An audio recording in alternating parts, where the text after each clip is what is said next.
Chapter 1. Flowing River. You are listening at novelfull.audio. Chapter 1. Chapter 1. Flowing River. Translator. Editor.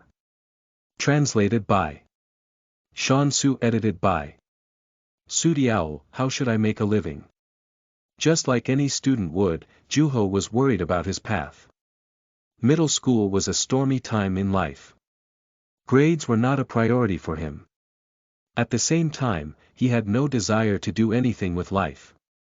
He was an average student without dreams or hopes, yet he still wanted to make a living somehow. How do I make a living? Will I be able to take care of myself in the future if I become an adult, the father of a child, and then an old man?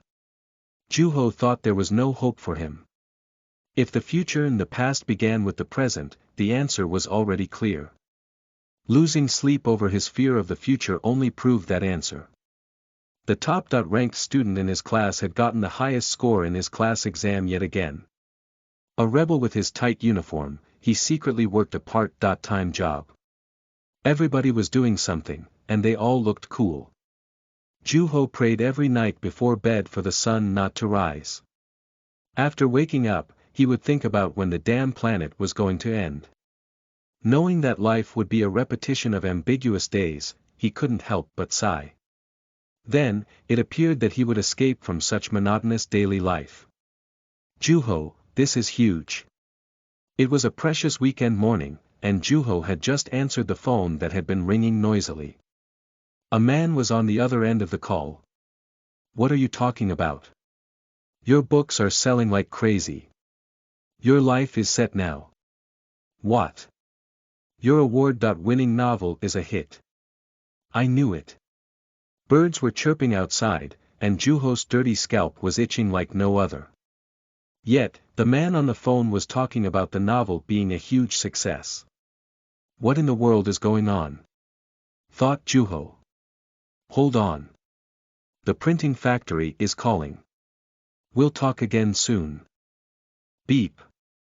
Even after the call, Juho slowly laid back on his bed with the phone in his hand. Must be a stupid dream. When we woke up, Juho found out that it had all been real.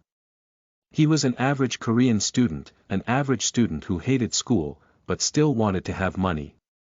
He was a foolish student who would rather enjoy the present and procrastinate on things that he needed to do, at least until a few months back. He realized that what he thought had been a dream was actually real and, after some time, he went to school. The manuscript submission for the contest in July had been made into a book, and it was lying right in front of his eyes. Better yet, the book was selling like there was no tomorrow. As Juho walked into a large bookstore, he noticed his book before many others. It wasn't because of his special affection towards his book, but because the copies were being displayed in the most noticeable spot, the bestseller corner. Since he was young, Juho had a habit of reaching for his pen whenever something upset him. This habit eventually created a story that turned into a full-length novel. Juho submitted his story to the contest without much thought. It wasn't because he aspired to be a novelist. He wasn't romantic enough to choose a career that didn't pay. He had done it on impulse and, perhaps, fear. The book was basically Juho venting his anger. One could say that it captured the story of a youth despairing his aimlessness, not well off like a protagonist in a movie or a soap opera, not smart, not necessarily ugly, but not handsome enough to hold a candle to celebrities. I was exhilarated when I heard from the publishing company. For a while, Juho celebrated way too soon, but he quickly snapped out of it. The publisher was skeptical of whether the story would sell. Only a twisted or small number of sadistic perverts would get a kick out of another person venting his anger.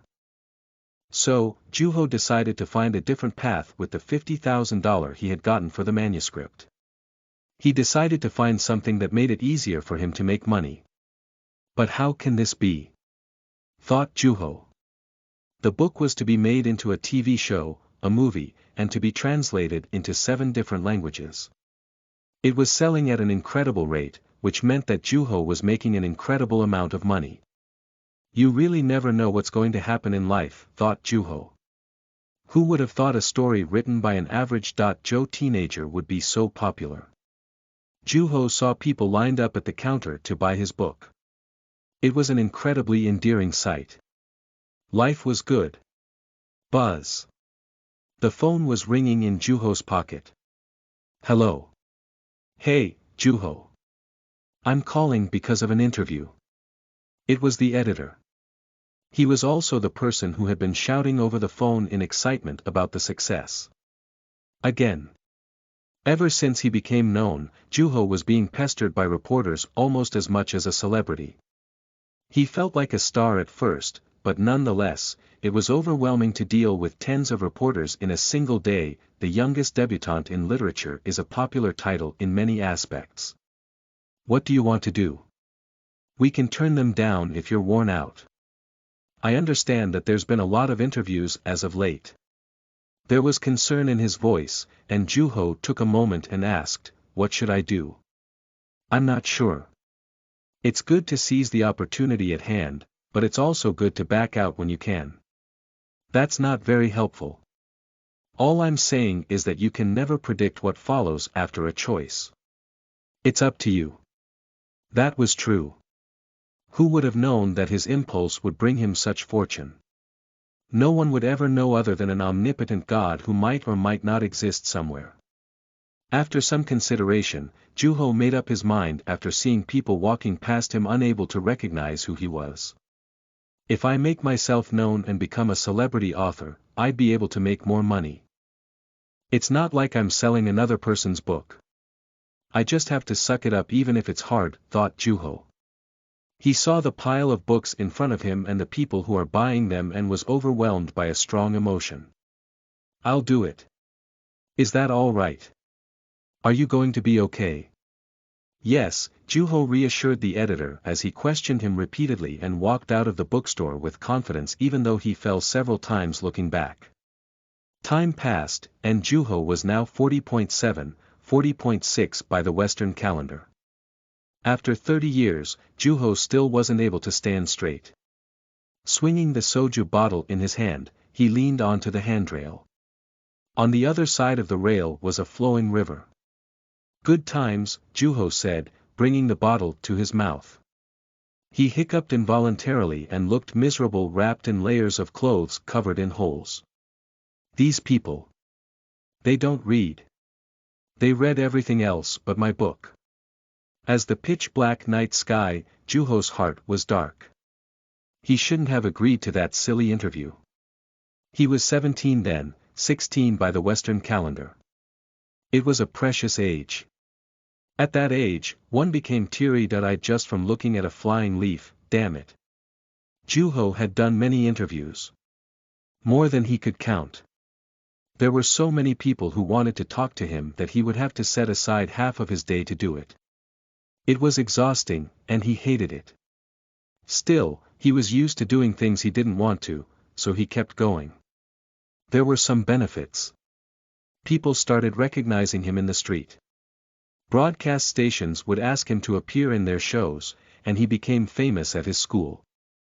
Juho loved the popularity, and the sense of respect was not half bad either. It felt like his talent was being appreciated. The problem was the next book. Juho's next work was a test. After the book had reached its peak of popularity, people were divided into two opposing opinions. Rumors kept popping up every day. Some said that he was a genius while others said that he was a fake. As much as the crowd loved Juho's work, they had trouble trusting the young author. Juho didn't pay much attention at the time. It did hurt his feelings, but he was able to remain confident. After all, he did write the book himself. He thought he would be able to prove to everyone with the following book. He thought it would be a piece of cake for a genius. He wasn't entirely happy with how the writing turned out, but that had also happened with the first book. The editor was against Juho's second book, but he didn't listen. Eventually, he rejected the editor's advice and released his work with another publisher. Juho didn't realize what he had betrayed until he saw that his book was not being received the same way. Look, God. You know that I made a poor choice, don't you? The all-capable God was nowhere to be found, and gave Juho no answer. Feeling depressed, Juho stared into the flowing river. I wish I could be born as a river in my next life. Flowing aimlessly, not bound by destination or starting point. I want to be the river. Juho thought of the faces of novelists who took their own lives. He wouldn't tell who they were out of respect. Among those authors were an artist who couldn't overcome his desire for destruction and an exceptional novelist. Their books had no business in grieving the death of their masters, and they continued to sell, unlike Juho's. After wasting his life away, Juho tried his hand in investing in stocks and starting a business. It was a failure. Then there was some distraction, and yet another failure. He tried writing again, but that also ended in failure. Now, Juho was a homeless man who had nothing to do except for replaying the glory of his past. He was neither a genius nor an author. Juho reached out his hand toward the river. With the power of liquid courage, he pretended to a novelist who lived like he would jump into the river any minute, a novelist who lived an eternity, a great storyteller. Regretting his greed for wealth and fame in the past, Juho threw himself into the river. There was a splash, and he floundered about in the water. Sir, it's dangerous there. Yeah, don't you worry. I'm not going to die.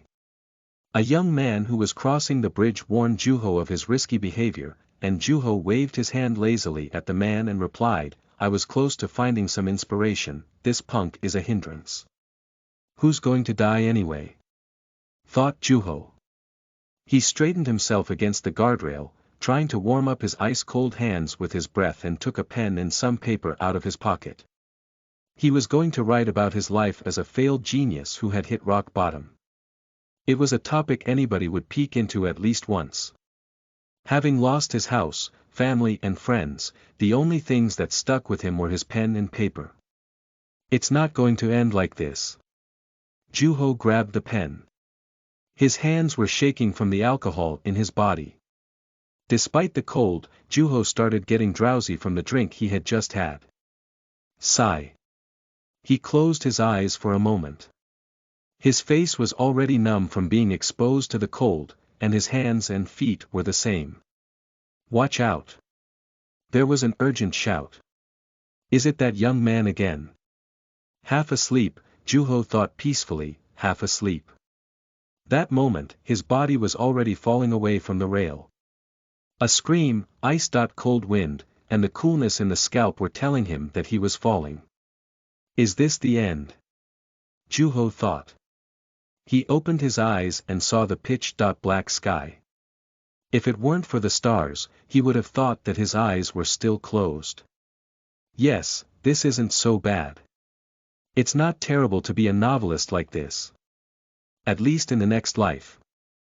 And then, he saw the ceiling. What? Juho sat up. He remembered falling into the river, but he was still alive. Why am I here, he thought. He was in a private room instead of a hospital. He should have been moved to the hospital if he was rescued. Am I dead? Juho pinched his cheek. It hurt. Does this mean I'm alive? Can I still feel pain even if I'm dead? I don't know anymore. While rubbing his cheek, Juho realized something. There's no facial hair. My skin feels tighter too. He quickly checked his body. There was a callus on the middle joint of his right middle finger.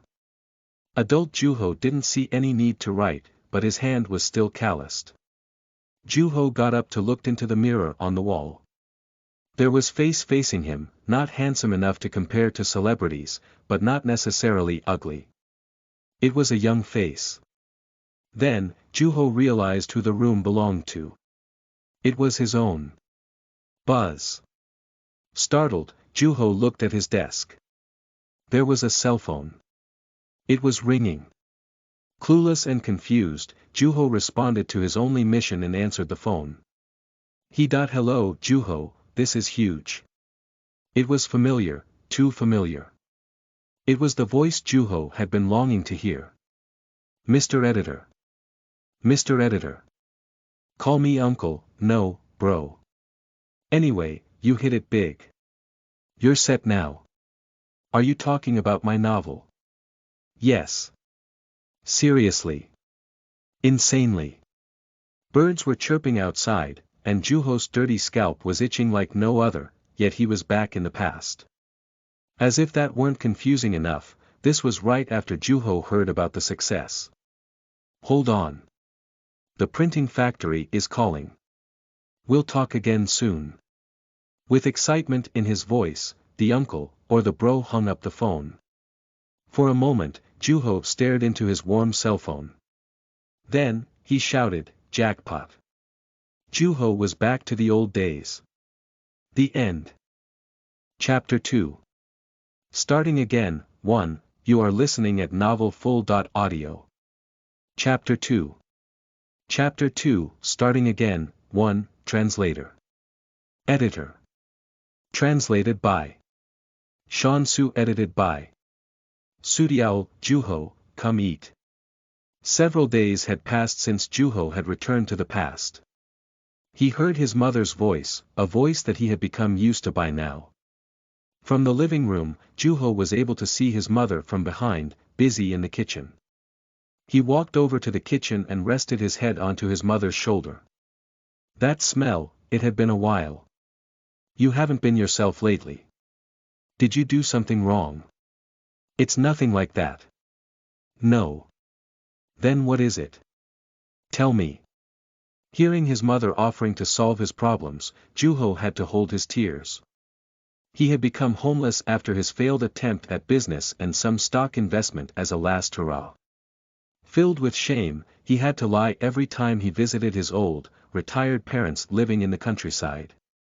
He covered himself with leaves at parks and slept at subway stations. He took all of his meals at a soup kitchen. Juho was unbearably afraid of a tomorrow. It had been no different from his middle school years, when he would stay up worrying about his future. The days were miserable and terrifying. Being close to 50, Juho couldn't bear to think that he was even weaker than his middle school self. Even then, what made it scarier was that he couldn't find his way out. Mom. What? Nothing. At his mother's hand, who was in the habit of stroking his back, Juho calmed his heart and asked, "Are you happy that my book is selling well?" "Of course. My son's successful. Just watch. It'll get made into a show and a movie. It'll be translated into 7 different languages too. Did you have a dream? You shouldn't be celebrating so soon." Maybe. Of course it hadn't been a dream. Juho had experienced a terrible failure in his life, and then he returned. He let out a smirk. "You must be asleep. Talking with your eyes open. Hurry up and come eat. Go get your dad." "Sure, Mom." After the family gathered at the table to eat and talk, Juho went back to his room. After a brief time thinking, he decided to look up his book on the internet. Bestseller number 1, Trace of a Bird, author Yun Woo. Yun Woo was an alias. It was a spontaneously made-up name, that took the name of the protagonist from the book and combined it with his actual last name. Juho showed his work to his mother, and she responded. "You wrote this?" "Yes, that's me." "You got first place?" "Yes." His mother's face slowly brightened up. This was the first and the last time Juho ever made his mother happy. He was an incredibly bad son. "Goodness, I'm so proud of you, my son.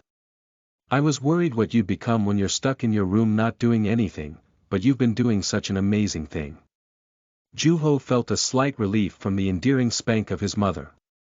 At the same time, he felt a sense of respect for her. While he was homeless around her age, she had given birth to a child, raised him, and done all kinds of housework while working at a restaurant. She was an incredible person, his mother. "What's the ruckus? Is there anything to eat?" "Honey, look at this. Our son is a best-selling author." "Salad, what?" Wearing nothing but his long johns, Juho's father looked at the computer screen, asking Juho several times if the Yunwoo character was really him. Then, he let out an excited laughter. "Let's have a party." A party. Exhilarated, Juho's mother headed straight into the kitchen. That day, laughter never left the table. Even as he was on a cloud nine, Juho wondered if he was dreaming. Then he thought to himself, if it is a dream, I might as well enjoy it. But morning came the next day and the following day. Then, it became clear to him that it was all real. Juho and his parents were now younger. He moved his hand around and clenched his fists. There was nothing awkward or weird. His baffled success self and despairing repeated failure self had somehow become one. On the day before Juho came back to the past, he ate the kimchi stew that had been reheated 3 times. Excited for the weekend, he stayed up late on his computer. Juho's mom told him to go to bed early. He kept worrying while picturing what it would be like to move up to high school and reflected on the last 30 years. The future was going to be a series of failures.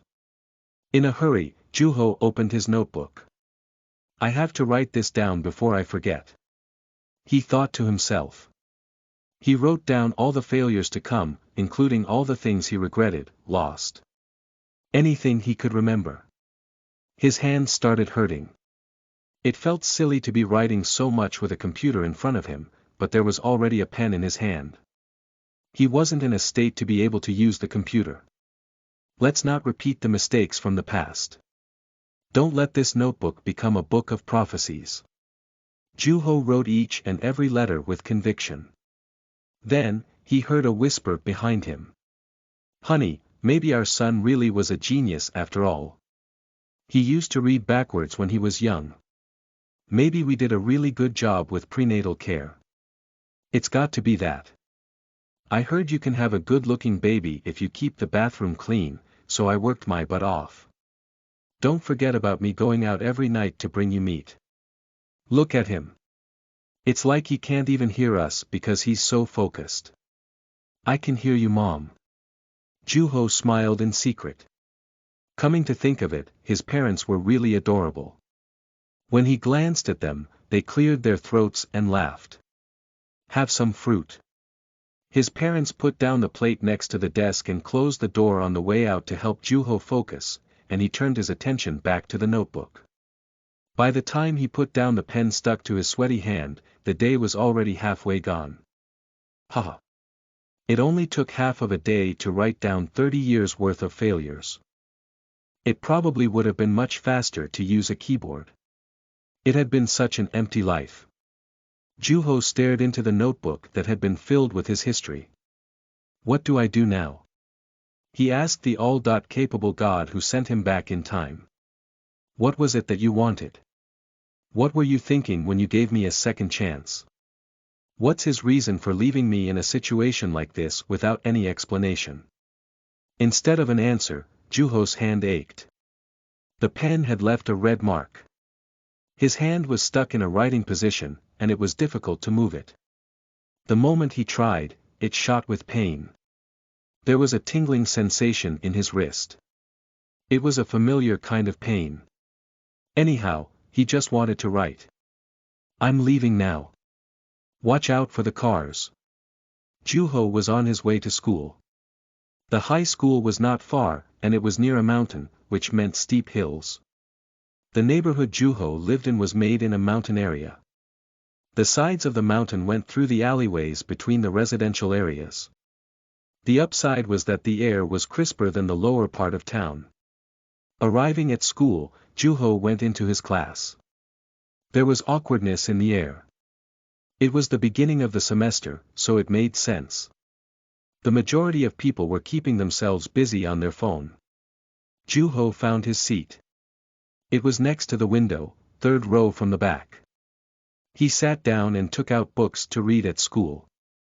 Juho was wearing a uniform and taking a class at a school. It was both welcoming and boring. The cold desk smelled like dust. What are you reading? The guy sitting right in front of him asked.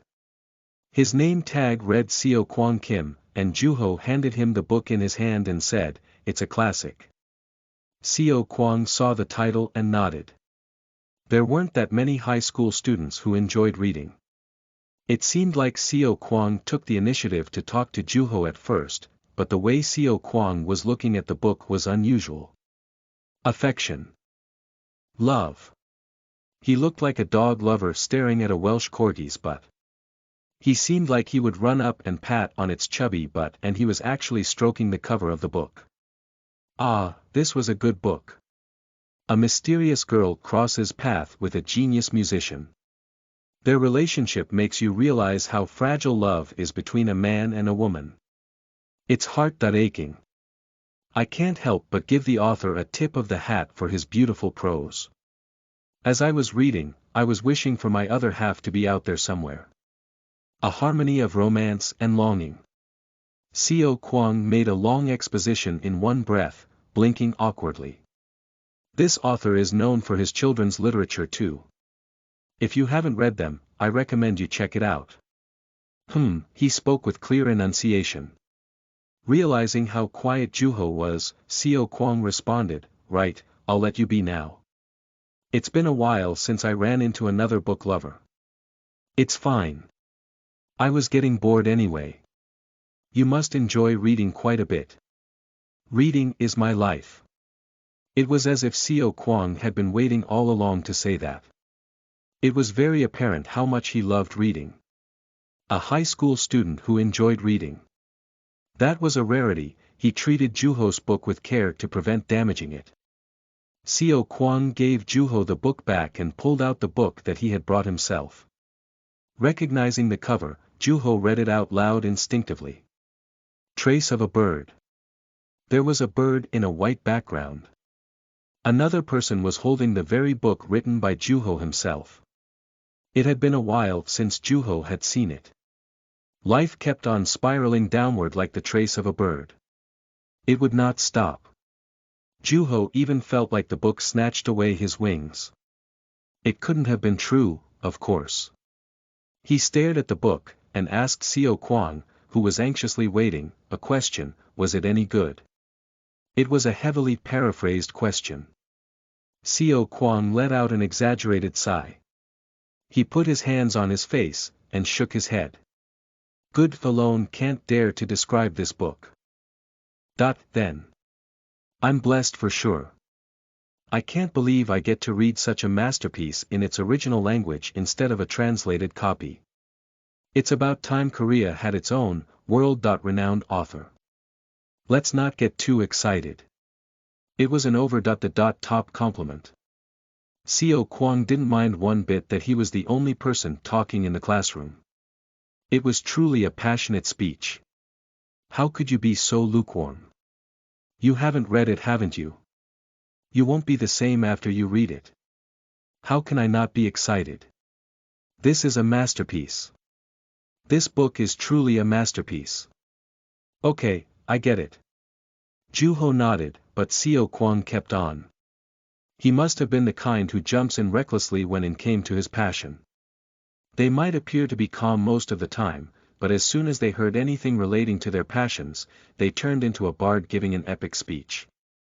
They were usually referred to as mania, otaku, or collectors. Seeing how he was already friendly with Juho, he probably hadn't been the quiet type from the get-go. As soon as I finished reading this book, I bought 2 more copies for myself. One for preservation, one for enjoyment, and one for practical use. That's a waste of money. Waste? What do you mean waste? It was as if Seo Kwang had already become friends with Juho. Listening to Seo Kwang's speech on the difference between wasting and investment, Juho became curious. What's the practical use for? This one I'm carrying. The book gets damaged when you carry it around. With those proud words, he embraced his book. Seo Kwang was probably the only person who was that passionate about reading over video games or girls. You know what's even more amazing? I don't know. The author is our age, a high school student. Juho didn't say anything. Seo Kwang made whatever he wanted out of Juho's reaction and went on unimpeded. Shocked. This book won an award at a competition hosted by a publishing company. It's not common that a high school student would get the award, and not only that, the content is top-notch. No wonder people are going crazy over it. I don't know anything else though. His age is the only thing known to the public. He is a student, so they're trying to protect him. How curious. Of course. I want to know what this guy looks like. What kind of person does it take to write such an amazing book? I'm so curious. Juho muttered silently as Seo Kwang grumbled on, he's right in front of your eyes. Don't complain too much, my friend. The end. Chapter 3. Starting again, 2, you are listening at novelfull.audio. Chapter 3. Chapter 3, starting again, 2, translator. Editor. Translated by Sean Su. Edited by Sudiaul. Juho looked back to the day his hand hurt from writing for an extended period of time, particularly, to all of his failures. Something had to be done to prevent them from repeating themselves, even if it meant him being selfish. Immediately, Juho called his editor. I have something to tell you. Are you busy? Is it bad news? It depends. It's nothing serious. I just wanted to ask you a favor. What's the favor? Juho calmly explained his situation. I honestly don't really understand what's happening. I personally don't think that my book is all that great. I can't see it that way. I'm still a student, and the amount of attention I'm getting is quite overwhelming. The editor moaned faintly. I'm not sure about your views about your own work, but I do agree that all of this can be overwhelming. Most people who received a great deal of attention while young live unfortunate lives. Half of autobiographies out there are about failure. His words pricked Juho's conscience, but he carried on, so, if possible, I wanted to shy away from interviews. I don't want my face to be known. I want a quiet school life. He had gone straight to the point without beating around the bush. There was a long pause. Juho was aware how powerful that could be as a means of promotion, but there was no way he wanted to live through that tiresome life again. There were even some authors who chose to remain anonymous. It was more than possible. The publishing company would need some explanation, but that would do. He waited patiently, and the editor, concerned, let out another sigh and continued, I'm an editor, and selling books is part of my job. Of course. It's also my job to consider the author's stance. I understand. It doesn't seem like it's a matter I can talk you out of. Thank you. You didn't put up a picture on your profile and you've been using an alias, so everything should be fine. Okay. You've never made an official appearance at an event, so it wouldn't be impossible if want to stay hidden. It wouldn't be a bad idea to add a little mysticism to our strategy. Like you said, you are a student after all, the editor thought out loud. Then, he continues playfully, you don't look half bad. I'm sure the promotional team has been eyeing you for their promo video. That's a shame. Well, the book has been doing well even without promotion, so there shouldn't be any issues. I haven't been home in days thanks to you. Are you that busy? Don't even get me started, he sighed. There's a massive number of incoming orders from bookstores. The press called too. Shoot, I guess this means no signing events either. It came up at the meeting. I don't even have a signature. Well, you're a big shot now, so you should come up with one. I'll call you with any updates. With those words, the editor hung up his phone. The reason for not putting up a profile picture was simple. It was because Juho wasn't particularly fond of his pictures. He did consider taking a new picture at one point, but he found out there were many authors who intentionally skipped the profile picture, so he ended up simply writing an introduction. Who would have thought that would have been such a good move? It really was impossible to predict what followed after a choice. As Juho daydreamed, Seo Kwang asked impatiently, "Hey, are you listening to me? How great of a book is this? I heard you, so enough of that. If you're longing to read it, I intend on lending you my practical uses copy." I respectfully decline. As Juho and Seo Kwang argued, other students began to break out of their shells. Some were making quick, short conversations, while others approached Juho and Seo Kwang. A book was an easy topic to get plugged into. "I know that book too." "Oh, did you read it?" Seo Kwang responded welcomely. "It's the first book I've read from cover to cover." Soon, others surrounding the two chimed in. They had been quietly listening to the conversation between Juho and Seo Kwang. "My parents were nagging me so much, asking what I've been doing with my life when this guy's been writing a book. I was leveling up my character and helping out my friend with his. Doesn't that count as volunteer work? Hey, help me out too. Who do you play?" It didn't take long for the subject to change. Juho was relieved that the attention wasn't on him. Why hadn't he appreciated that before? Unhappy about the new subject, Seo Kwang added, "They should read if they have time for video games." "You sound like my mom. You're kind of geeky. You must be smart." "No. I found out reading and grades are two separate things." Seo Kwang began striking conversations with other students. He had to be a natural. There was not a bit of shyness in him. Seeing Juho sitting quietly, he tapped Juho and said, "See. These kids have no interest in reading, and they're all here with Trace of a Bird. This book has an incredible influence." Seo Kwang had to be trying to get Juho to read the book. There probably weren't that many students who weren't repulsed by books. The number of people reading had been on a steady decline at that age. It was not easy to run into a fellow literature aficionado. Juho followed Seo Kwang's finger pointing to the background of the book cover. A bird in a white background. The book didn't have the flashiest cover, yet it found its way into the hands of those boys and girls. It was unusual, and students were reading the book of their own volition. It was not like it was porn either. The student who was talking about video games earlier said, "I admit that it was a good read. I wanted to stay out of trouble with my mom, so I pretended to read it, but I actually finished it before I knew it." Don't you think it's unfair the author is our age though? He must have made a lot of money. I'm jealous. I wasted all that money, so you don't have to be jealous, Juho muttered silently and picked up Seo Kwang's book. Seems like it's popular. A book like this is bound to be a hit. Ignoring Seo Kwang urging him to read it, Juho took a brief look at the cover. The book wasn't very thick, even thought it was a full-length novel. In the back, there were the summary and critics' reviews. I decided to pick this book the first time I saw it. I'm captivated by the author's unique sensibilities.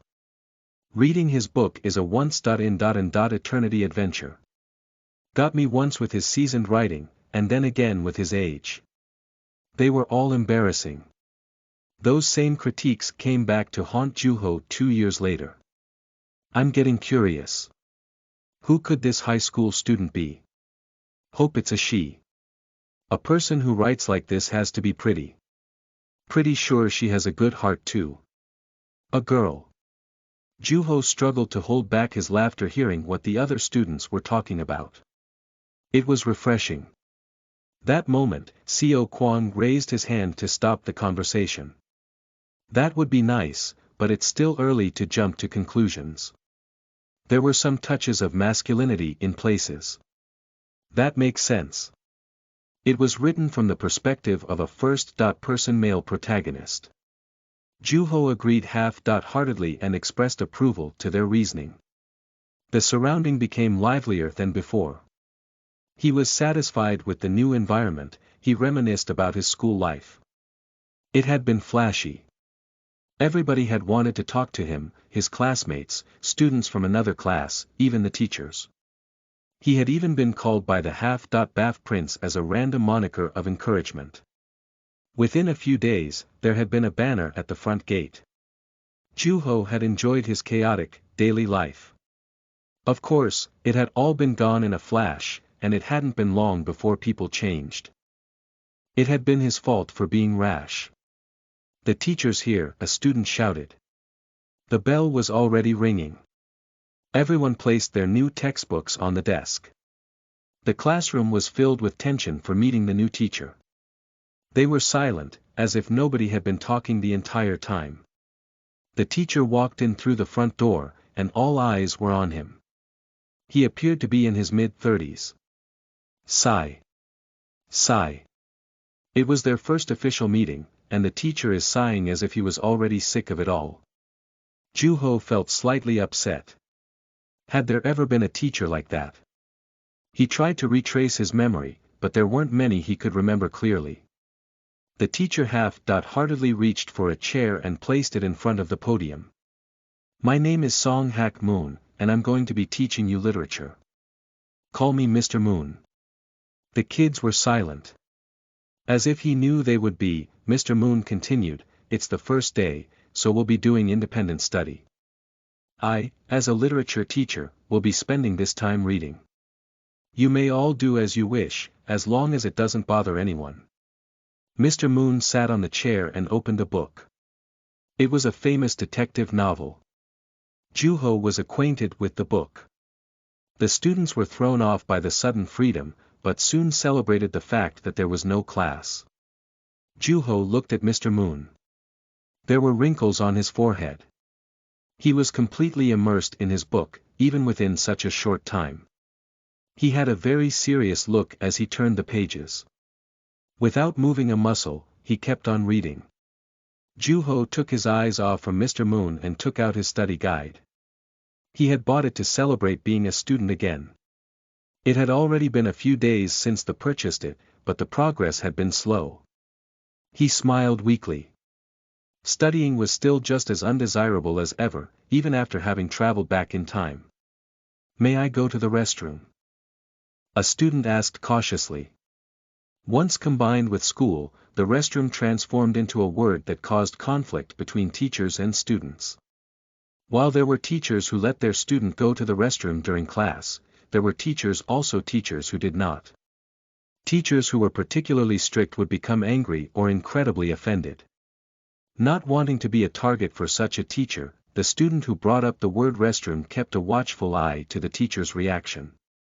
"Sure," Mr. Moon responded carelessly, as if there were no point in being nervous about asking. Other students who'd been observing began to ask the same question one after another. Mr. Moon responded with the same dull answer to each and every one of them. He had seemed like he'd be rough around the edges by how he'd sighed soon after seeing his new students, but that might not be true. When the bell rang, Mr. Moon gathered his belongings and left the classroom without saying a word. That teacher's kind of different. He takes no interest in his students. Good for him, and good for us. By nature, that teacher seemed unmotivated to do his job. Mr. Moon was it. Juho became curious of how he would teach in the future. The bell rang after a short recess. This time, the teacher was an older lady in her 50s. Her subject was English. She wrote her name on the chalkboard. Like an English teacher, it was in English. Juho read the Roman alphabet letters written on the board. It read Myung Ja Kong. "You're fortunate that you have me as your teacher," she said abruptly, without any introduction. There was silence in the classroom, but it was apparent that they were at loss of words. "Who was that?" "Among your seniors, there are 5 people who have gone on to study English education at Seoul University. I've taught all of them." Juho desperately held back his desire to sigh like Mr. Moon. The word university made him realize that he really was a student. "Everyone, you have to do well in English." "Why?" "Because otherwise, you won't be able to get into a university. Isn't that your goal? If you want to reach your goal, you have to speak English. Unless your parents are rich, English is a must. We live in a meritocracy. I will grant the right to contradict my words only to those who can speak better than I can. There was no way that anybody would raise their hand in a classroom filled with silence. Juho felt bitterness toward the reality in which he had to listen to all of that. He turned his eyes to the window. There was no one in the yard, and the front gate made of iron was shut tight. I could use a drink right about now, thought Juho. You may have a hard time understanding what I'm saying.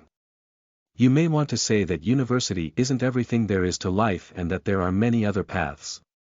Everyone, that's the foolishness of a child. Mark the words of this veteran who's lived far more than you. You'll be able to live a life with no regrets. I will not accept complaints. I will only accept your gratitude for getting you into a university with my English training. A life with no regrets, she said. Wasn't this an English class?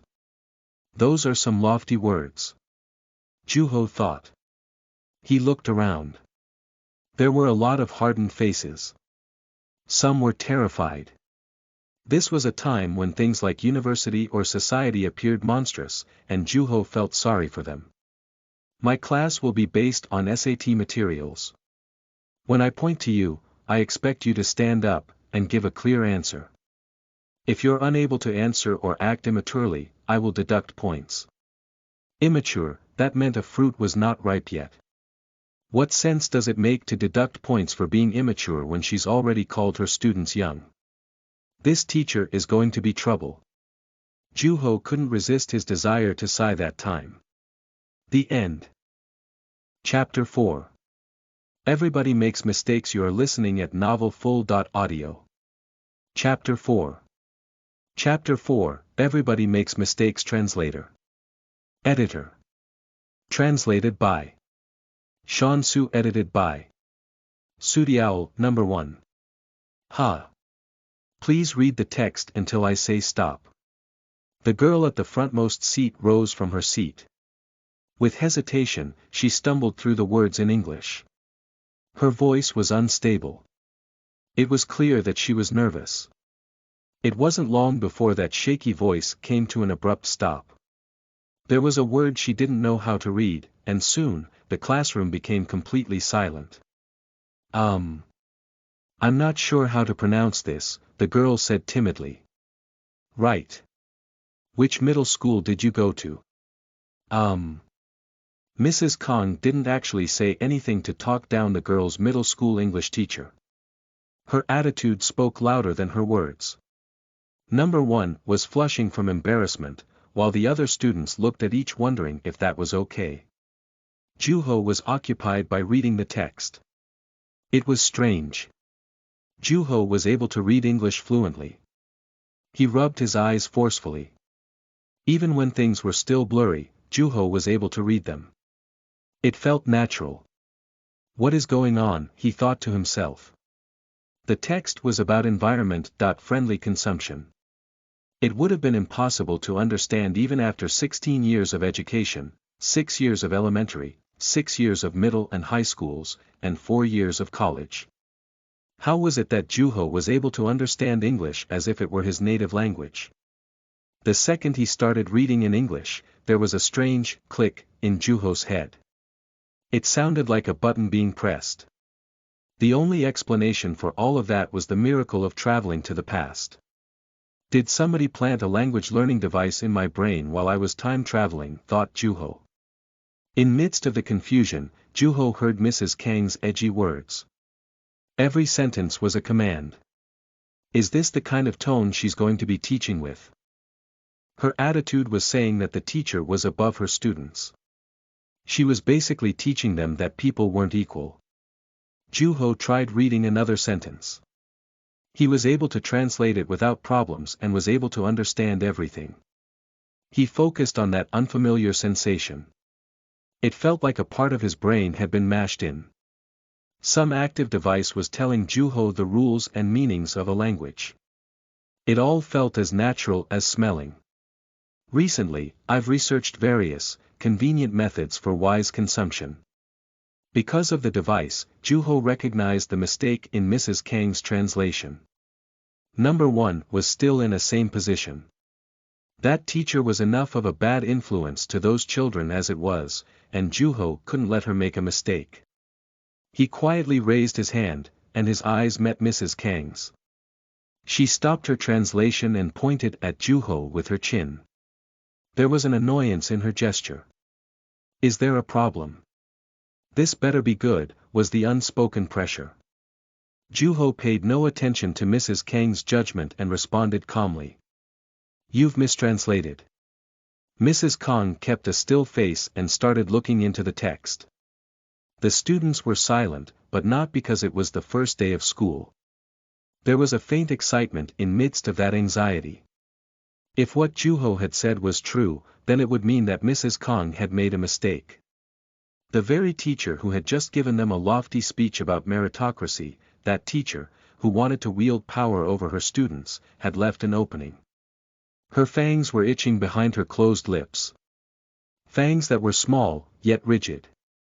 What's your name, sir? Bedouin Juho Wu. Have you been to another country? No, ma'am. Mrs. Kang smiled. Clueless of what it meant, the students felt uneasy about her smile. How was your grade in English? I don't remember exactly, but probably on the lower side. Juho did not have such good grades, especially so on core subjects. And you're saying that you can hear the flaw in the translation. It seems like you haven't found it yet, Mrs. Kang. Thought my translation was accurate. The English you're learning is at best, at high school level. It means I find it incredibly easy. I will have to deduct points for disrupting the class. What's your call number? She wasn't even going to listen to him. Rather than giving Mrs. Kang what she wanted, Juho read through the text written in high school level English. He interpreted every single word while avoiding excessively literal translation. Environment-friendly consumption, therefore, means to make a wise decision. One should purchase items made of recycled materials and avoid making any unnecessary purchases. Moreover, environment-friendly consumption isn't just beneficial to this planet, but it is also beneficial to my bank account. Also, I have been researching various convenient methods for wise consumption. As a result, I have been carrying a recyclable bag. However, I have trouble remembering to take the recyclable bag with me to the grocery store. You just translated. Recently, I've researched various, convenient methods for wise consumption. To me, these sentences are saying that all of that has been an ongoing process. So, wouldn't it make more sense to say, I have been researching various convenient methods for wise consumption? He's right. This is the present perfect continuous tense, said one of the students. Juho knew nothing about the present perfect continuous or the past perfect tenses, but judging from the student's wavering, that student must have been right. High school level at best. Mrs. Kang had made a mistake at a standard she considered negligible. A mistake was never the same as a fault. Students simply wanted her to accept her mistake and stand corrected. It was probably too much to ask though, considering all the things she had been saying thus far. Mrs. Kang became conscious of her mistake and frantically searched through the textbook. How strange. It came out slightly different on the educator's edition. As far as I know, the educator's edition hasn't been distributed yet, Mrs. Kang. Her face was scrunching up into a scowl. After small revisions, textbooks had been getting distributed every year. Her book cover, now completely exposed facing the students, was no different from theirs. In a world entirely based on merit, according to Mrs. Kang. How would they punish her? She tried to remain calm, but the ridge above her lips was already filled with sweat. It was the moment when a mistake became a fault. Chuckle. Students started giggling. Eventually, the classroom was shaking with uncontrolled laughter. The only people who were not laughing were Juho and Mrs. Kang. Could things have gone the same way if another teacher had made a mistake and Juho had said the same thing?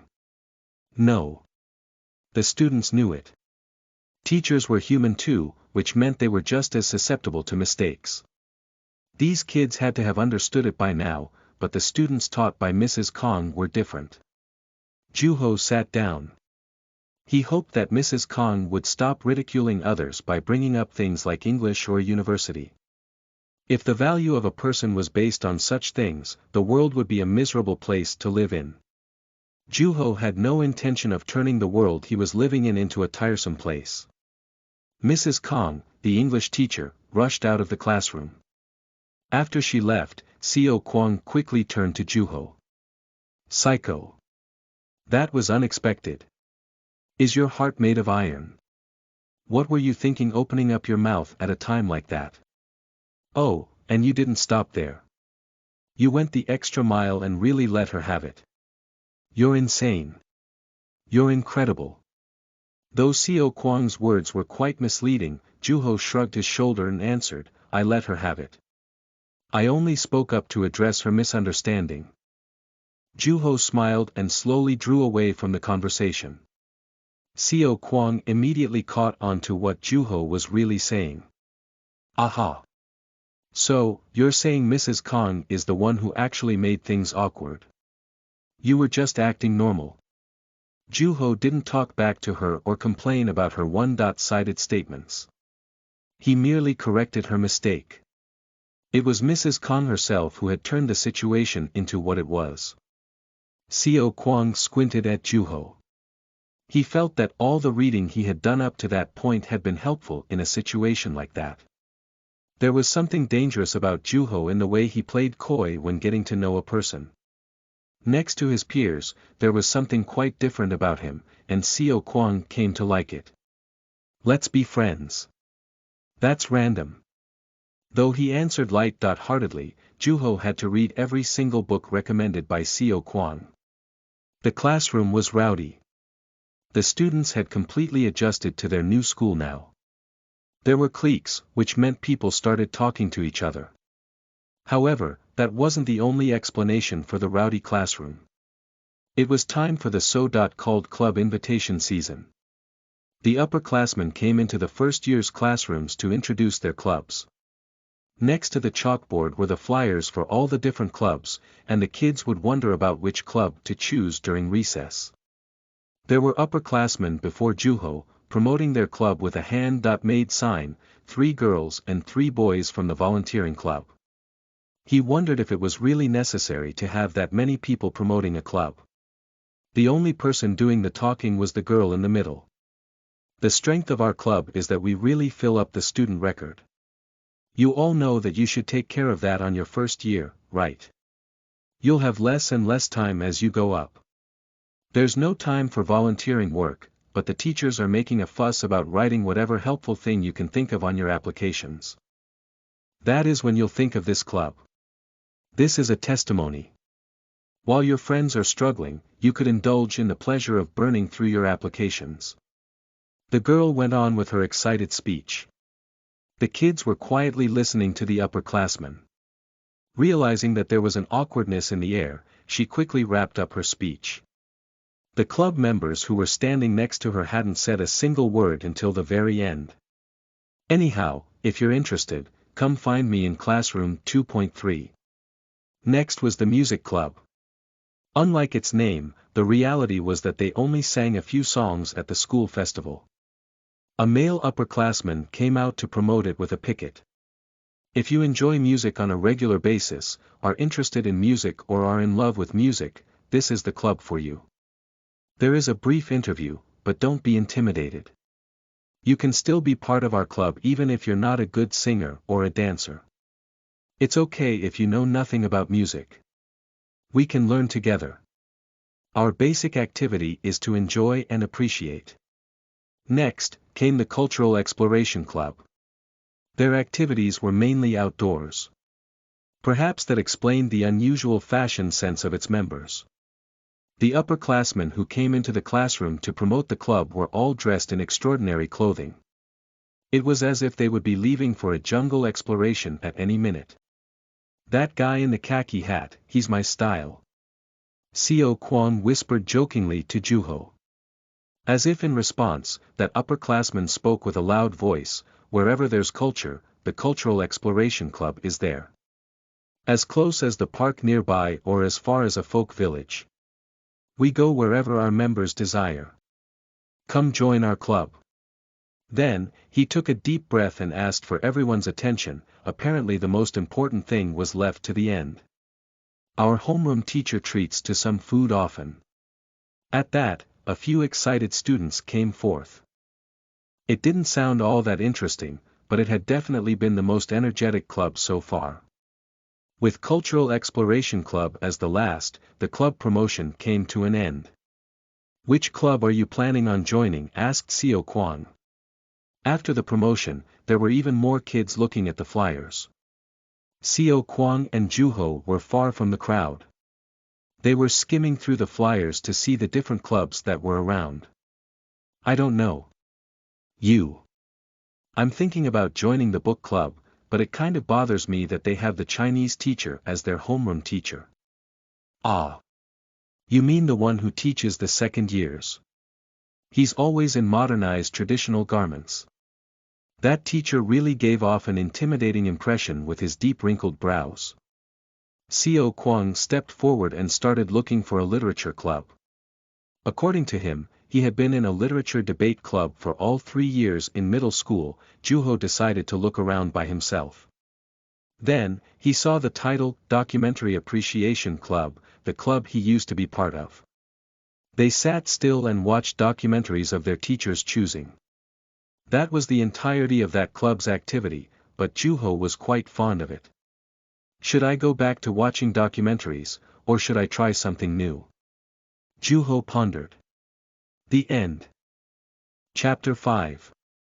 A piece of paper on the ground. You are listening at novelfull.audio. Chapter 5.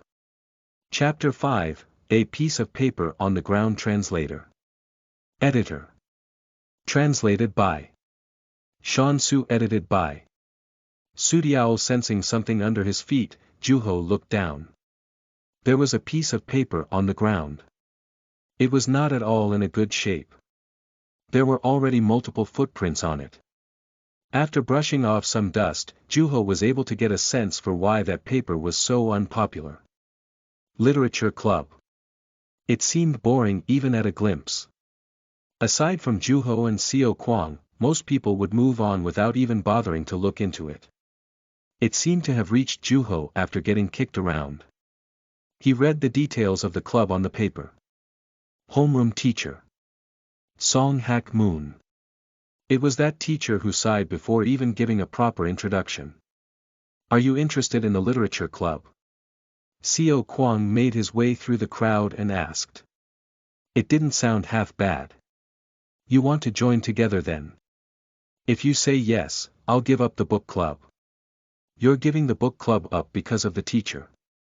Xiao Kwang pretended he didn't hear him and took the flyer. Juho had already finished reading through it, so he gladly handed it to Xiao Kwang. His face didn't seem to brighten up as he read it. Apparently, they changed their name to Literature Club from Literature Debate Club. It could be one of the lazy clubs.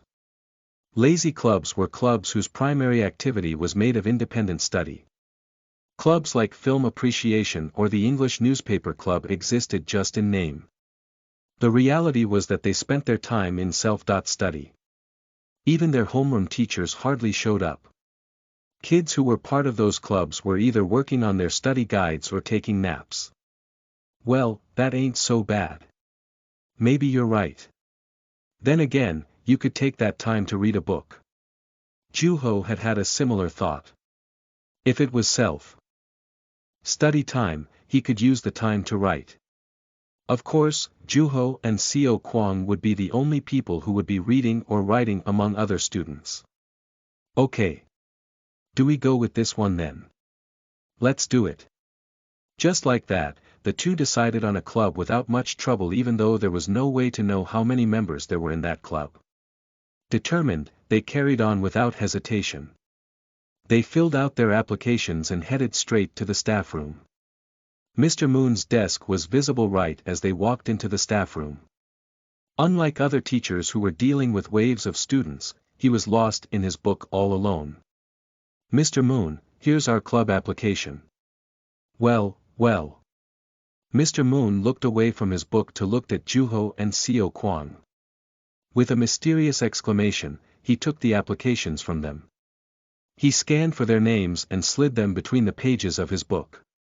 That was it. No greetings or anything. Xiao Kuang asked out of curiosity, "What kind of activities are we doing?" Mr. Moon answered with a smirk, "It's too late now. You can't withdraw after having already submitted the application." It was not clear, but it didn't seem to be one of the lazy clubs at least. It was the literature club, so they probably did some writing too. That kind of scares me. What does? Aren't you guys used to being forced to do things? Haha. That is true, but I'm still curious. Mr. Moon was casually saying things that a teacher wouldn't normally say to his students. Xiao Kuang agreed with him with a smile and kept on pestering him for an answer. Meanwhile, Mr. Moon kept avoiding giving direct answers to their questions. Here and there, he turned his eyes back to the book in his hand. It didn't seem like he was trying to hide the book, but rather, wanting to get back to it. A book over his student asking him questions. Why is this person teaching? That moment, they heard somebody come into the staff room. Juho and Xiao Kuang turned around, and they saw two girls with applications in their hands. One had a ponytail and the other had bob-cut hair. The girl with the ponytail said, "Excuse me." "Sure." Before Juho even had time to signal Xiao Kuang, she cut through them boldly. The other girl quietly followed. Mr. Moon took the applications and slid them between the pages, just like with Juho's and Xiao Kuang's. There had been no difference to his actions, and Xiao Kuang broke the silence and continued on his attempt at a conversation with Mr. Moon. Nodding reluctantly, Mr. Moon answered, "Then, I'll tell you about the literature club's past.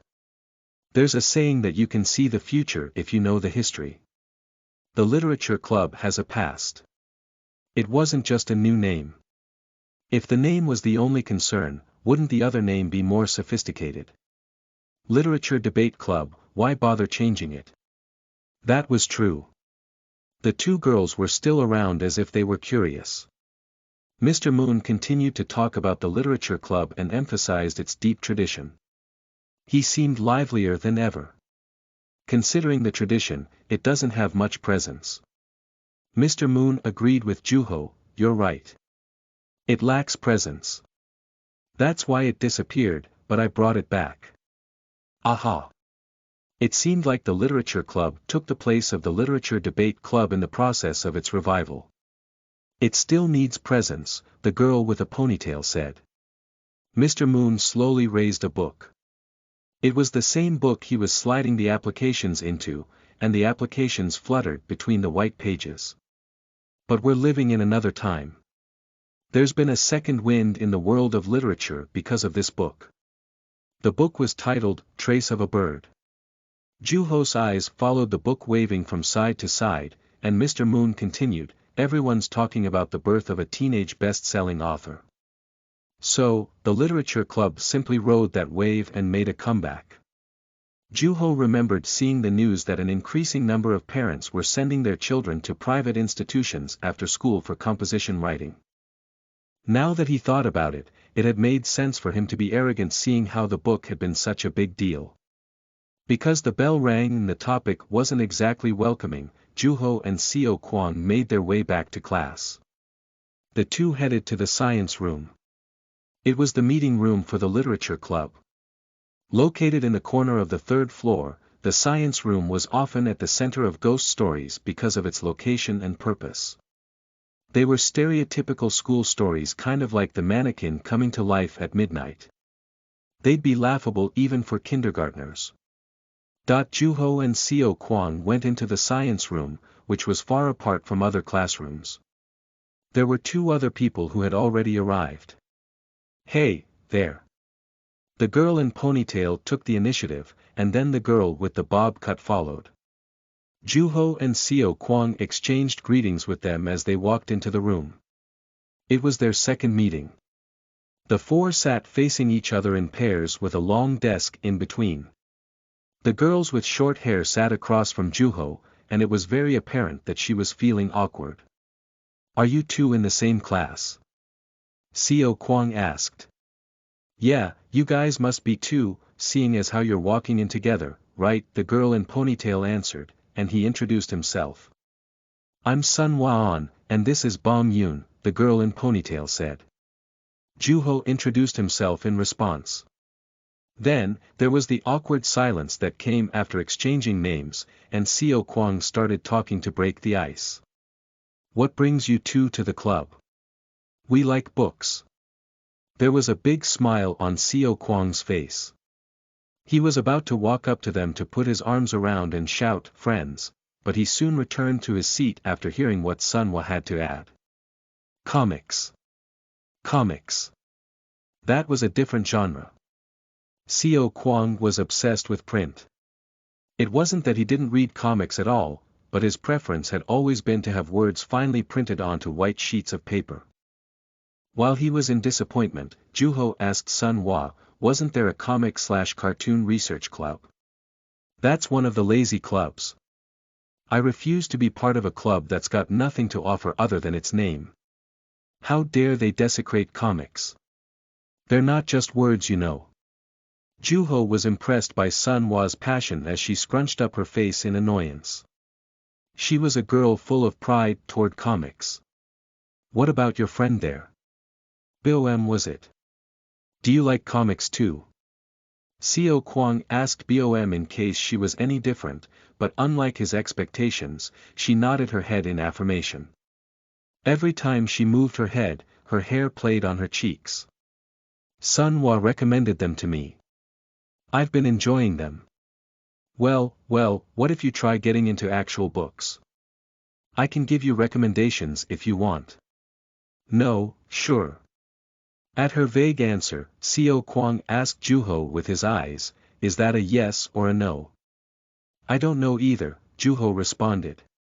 Next, Sun Hua asked Juho a question as if she were trying to one-up Xiao Kuang's attempts, how about you? I've read some of the famous ones. He named the few comics he knew. With bright eyes, Sun Hua brought her face closer to Juho. He backed off and thought, I think I made a mistake. A character design that is full of dreams, friendship, love and liveliness, and the adventure of the protagonist. Woven through it, there are delicate life lessons and youthfulness that is both sweet and savory. From the clean drawing and solid storyline to a wide range of fans, I can't help but be in awe of this author's talent. Juho looked over at Xiao Kuang thinking, déjà vu. With a serious face, Xiao Kuang listened to Sun Hua intently. I recommend his debut work. It's a short story about a girl suffering from a rare disease and an actor who's past his prime. The two characters learn to depend on each other, and they are both determined to live. The direction, the composition, the drawing, the dialogues. It's flawless. If that means you're interested, I can lend you one right now. It's in my bag. I respectfully decline.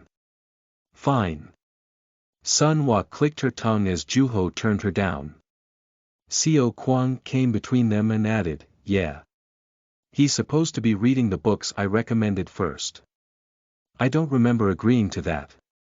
Xiao Kuang was completely oblivious to Juho's murmur.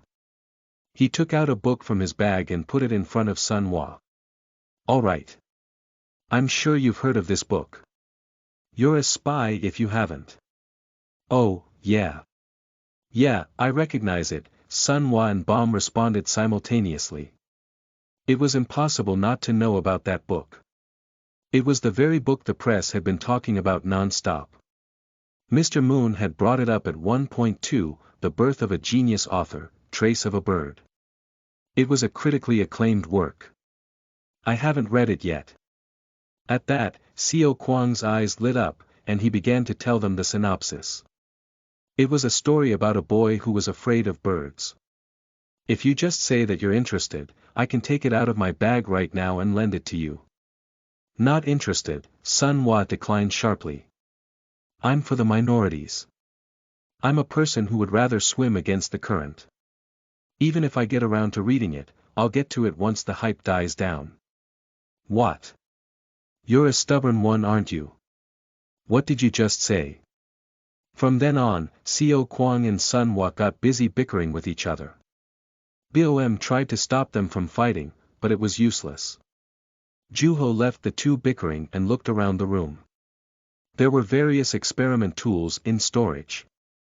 On the left side of the room, there was a mannequin, and next to it, there were desks and chairs that were no longer in use.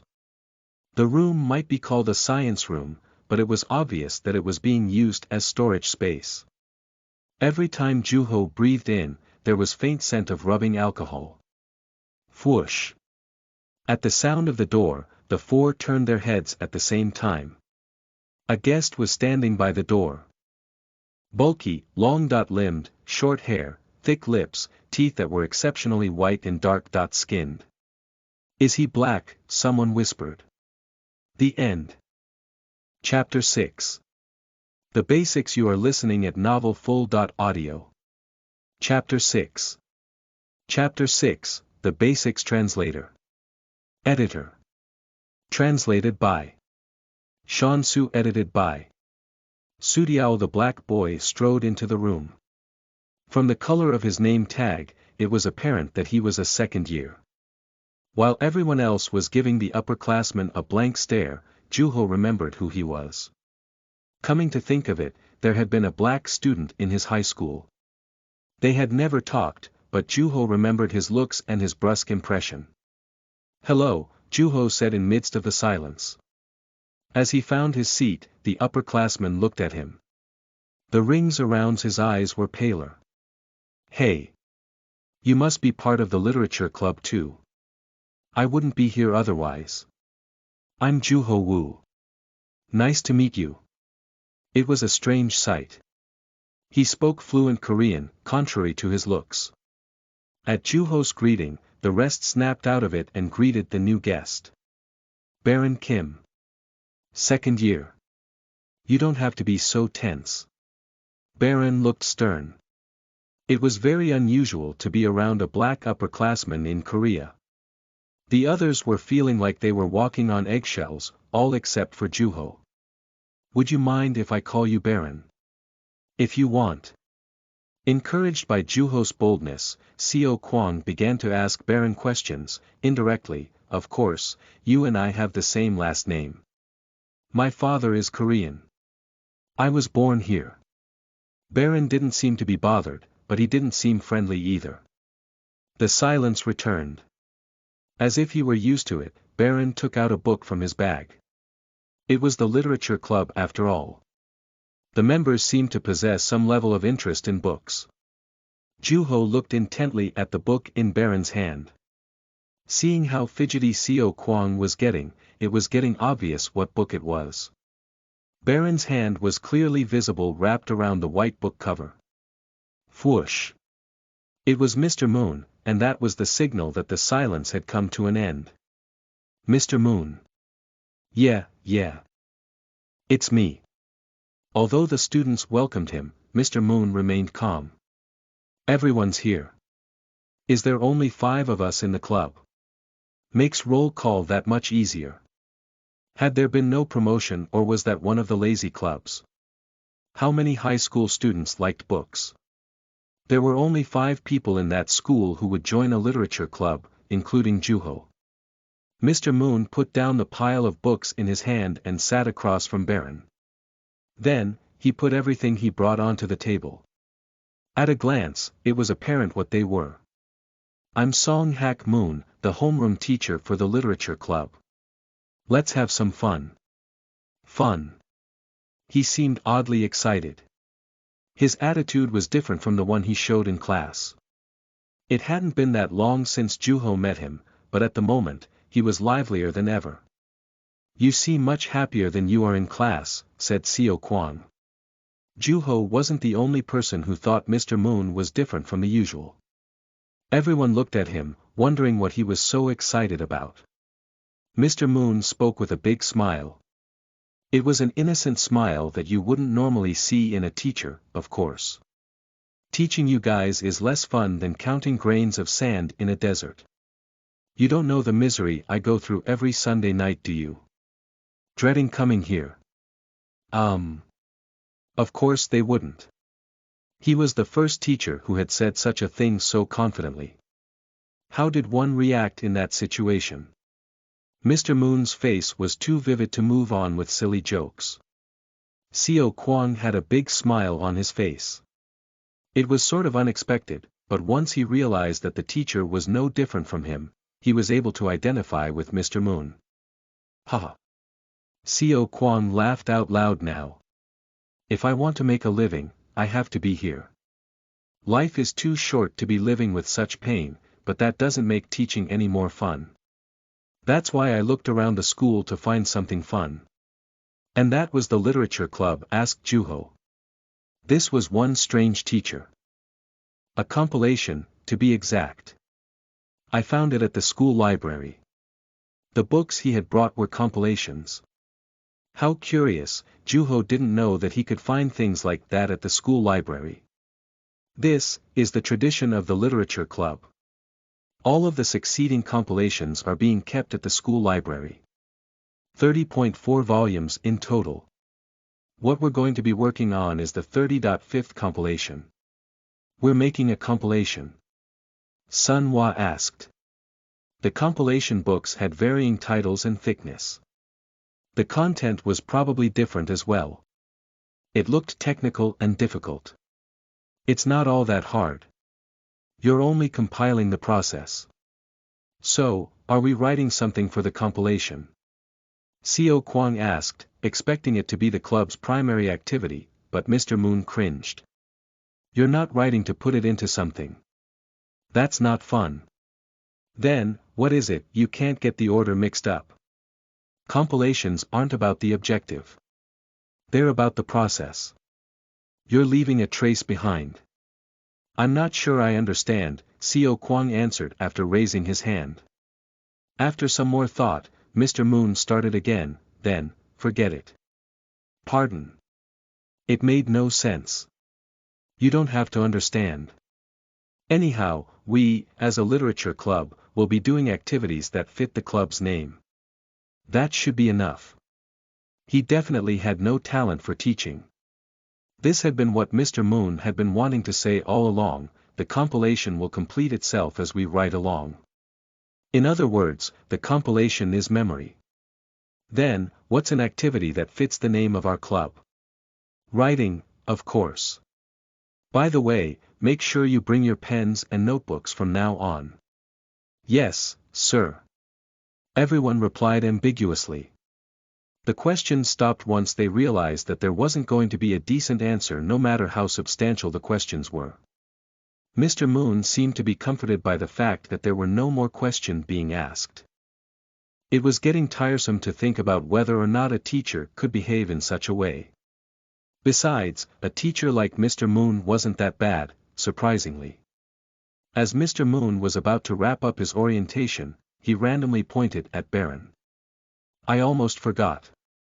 There's a person who hates writing among our members. I don't like to force people to do things, so I let him in.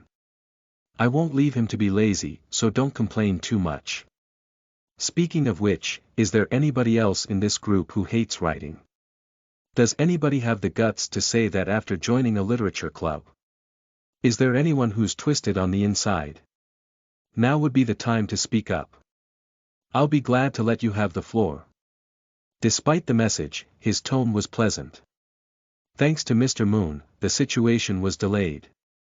Sun Hua thought to herself, you refuse to write in a literature club. What was the teacher thinking letting somebody like that into the club? Why is that upperclassman here anyway? Then, what's Baron going to be doing?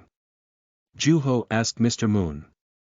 An answer came from behind him, I'm going to be drawing. Juho thought to himself, drawing. I guess that's kind of romantic. I was expecting something like, I'm going to be on my study guide. He looked at Baron and asked again, how come? Because I want to. By now, everyone knew better than asking questions like that. Baron didn't feel like explaining himself, even if it meant giving a ridiculous answer. Juho gladly left him be. Then, you must be the only art club member in here. Take it as you will. Baron looked at Juho with annoyance. Not just Baron, but everyone else. So, no one else is refusing to write. Mr. Moon confirmed again, and obviously, the result remained the same. Clap. He shifted the mood with his clap and went straight into teaching. Now, I'll be teaching you the basics of writing. Have you heard of the phrase, demun dadak desangriang? To put it another way, it means that in order to write well, one must listen a lot, read a lot, and think a lot, Mr. Moon explained before anybody had the time to answer. To listen a lot, read a lot and think a lot. That was the secret to writing well according to Ouyang Xiu of China. It came up often during interviews with authors, but it was often said by the authors to make themselves look better. It was rather idiotic. It's very easy to write well. How? You just write a lot. Egg. It was the sound of disappoint. Paying no attention, Mr. Moon carried on. Do you know what the very first story is when somebody picks up a pen? It's his personal story. A composition, at the end of the day, is a story from a person who writes to be read by another person. The closest person to you is yourself, so naturally, you end up writing about your personal story. Mr. Moon opened his palm. There was nothing on it. We have to write a lot. It's the only way to get better. There's a limit to sticking to your own story. What do you do when the inventory is low? You borrow from another person. Satisfied with Juho's answer, Mr. Moon smiled. That's right. You borrow things like an eraser or a pencil from your friend next to you all the time. So we have to borrow raw materials. How do we do that? You listen, you read, and you think. Start a conversation if that doesn't cut it. Give them something to eat. Bug them if necessary. Pull it out of them. What does one write about? Sometimes it's found internally, other times externally. Let's say that somebody stepped on a rock. There are some who simply kick it away and carry on, but there are some who listen to the person, their thoughts and feelings to create a story. Let's start with taking an interest in your surroundings. Speaking of which, who sticks out the most? Who sticks you? A person. All eyes were focused on one person. It had to be Baron. He had been the center of attention until a moment ago. Recognizing that attention again, he frowned. He already had an intimidating appearance, but he looked even scarier. Mr. Moon appeared to be happy that his lesson was flowing according to his thoughts and continued, the minority is bound to stick out. As a homeroom teacher, I'll give you a mission. There's no time requirement. This is also a training to be a good writer. Mission. Ignoring Sun Wa's dumbfounded murmur, Mr. Moon continued, get yourselves a composition from that strange upperclassman. It doesn't matter what. The only condition is that Baron has to write and submit it in person. Juho was impressed. A person was bound to be on his toes if he tried to get something from another person. Thinking of ways to get Baron's writing, one would naturally use their eyes and ears. In the process, the chance of growing closer to Baron increased. This entire time, Juho had been thinking that Mr. Moon had no talent in teaching. Yet, that was brilliant. Ha! Baron seemed dumbfounded. You may do what you wish now. You can look at your study guide if you want. After dropping the bomb, Mr. Moon leisurely made his way out of the science room. Come find me in the staff room if anything comes up, he added. The students who were left behind looked at each other in agreement. Let's not say anything for now. Let's do our own thing. The end. Chapter 7. Self-introduction. You are listening at novelfull.audio. Chapter 7. Chapter 7, Self-introduction. Translator. Editor. Translated by Sean Su. Edited by Sudiao. Sun Wa and Bom took out their comics, and Baron pulled out a book. Like members of the literature club, they were all reading something. Juho, sitting still, picked up one of the compilations. It was volume 34, the most recent one. The publishing date on the book was 8 years ago. The compilation was titled Memories. The letters, printed on a yellow background, reminded Juho of autumn, the season for books. The table of contents listed the names of the past members. Seeing how diverse the topics were, the club must have also been pretty flexible back then. Short stories, poems, essays, book report, letters to the incoming members. Juho opened to the middle of the book. In slightly awkward sentences, the writer was talking about what the literature club meant to him. The air is cold at school. We walk on the rigid marble floor. I look out through the metal beams. I have no complaints about things like that. It's just that my feet would get unbearably cold at times. So, feeling like I was buying a pair of cheap socks from the street, I joined the literature club. When I tried on the pair of yellow socks, they were thicker and warmer than they had seemed. Yellow socks. Maybe that was why the background was yellow. There's something written here. What does it say? Seo Kwang took the compilation book from Juho's hand. While he was reading, Juho picked up a different compilation book. His eyes were caught on volume 1. Juho carefully opened the book, and there were noticeably more names on the members list. That must have been the club's prime. The book was titled The Beginning. Like the title, it was the beginning of a tradition. Upon reading it, Juho learned that that book was closer to being an anthology. It was rather tasteful. Look at this. The two teachers were dating back then. Seriously. Let me see. That was a conversation between Seo Kwang and Sun Hwa.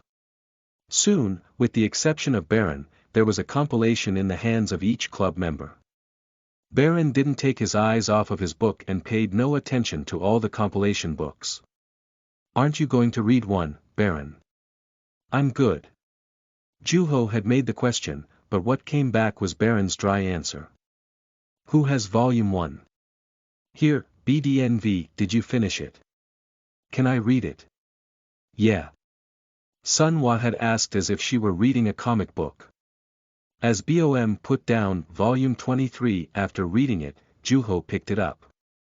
Surprisingly, the science room ghost story was in there. Though after reading it, it seemed to have failed to frighten the students. In addition, there was a serious study on the mannequin. At the very end, was a story of people putting themselves through courage test. They went through a courage test. At night. Is that okay?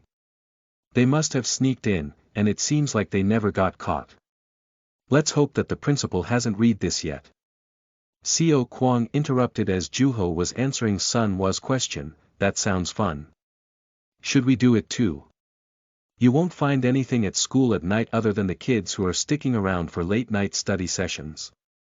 Where's the romance? I swear. Juho didn't take Seo Kwang's complaints seriously. Next, he picked up volume 17. Most of the compositions were written as reviews, and it gave Juho the impression that the trendy writing style at the time mimicked book reports. There were reports on various books, both famous and unfamiliar. There was a page with multiple reflections written by several people after reading a book as a group. As Juho read on, he felt the urge to search for the same book. The brief synopsis aroused his interest. Maybe I should stop by the bookstore after school, thought Juho. This is actually pretty good, Seo Kwang murmured. I'm sure the incoming students will be reading our writing too. I really want to do well, Sun Hwa said. BOM gave a big nod. There was vigor in the three students' eyes. Reading this is making me want to wear yellow socks. Sun Hwa added to BOM's timid voice, let's all get matching socks, all 6 of us, including the teacher.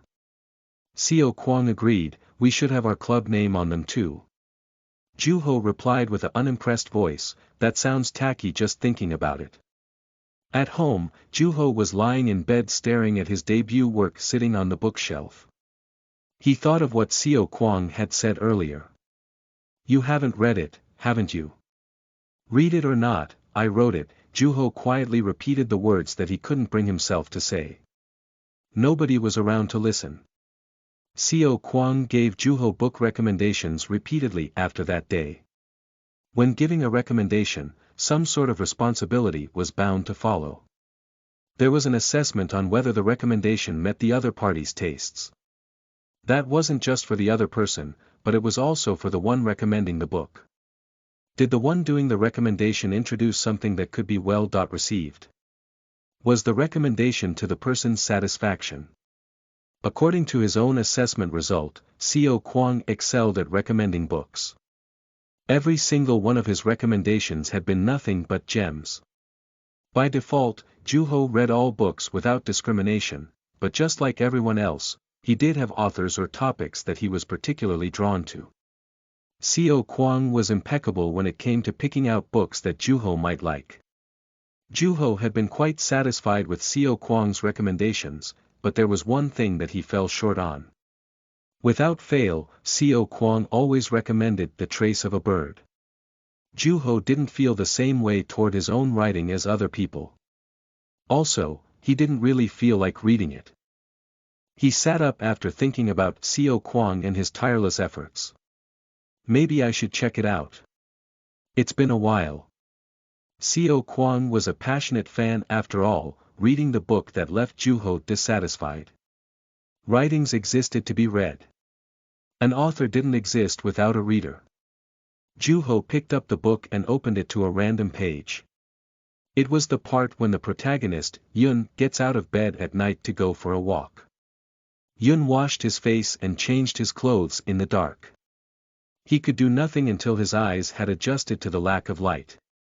As Juho read on, he had one thought: just turn on the light, caveman. Most of the book took place at night. Juho had been strict about setting the characters' activities at night. He wanted Yun to be lonely. An empty cup was needed in order to fill it with water. All the existing characters had their own views of the bird. They turned away, killed, neglected and searched for it. It sounded multifaceted, but all of those characters possessed one true color. Night dyed everything in darkness. After reading about 5 lines, Juho forcefully closed the book. Even at a glimpse it was incredibly cringe-worthy and pretentious. Why is this so popular anyway? Hello, Juho greeted Baron as he walked into the science room. Keeping his eyes on his book, Baron replied, "You don't have to greet me every time." His tone was dry. It wasn't a consideration of an upperclassman trying to make the underclassman feel less burdened. It was like a line that had been drawn on the desk. "It's my turf past this line. Don't you dare cross it." At that moment, that big, black upperclassman seemed a bit more innocent. It was the privilege of a child to blatantly put up a wall.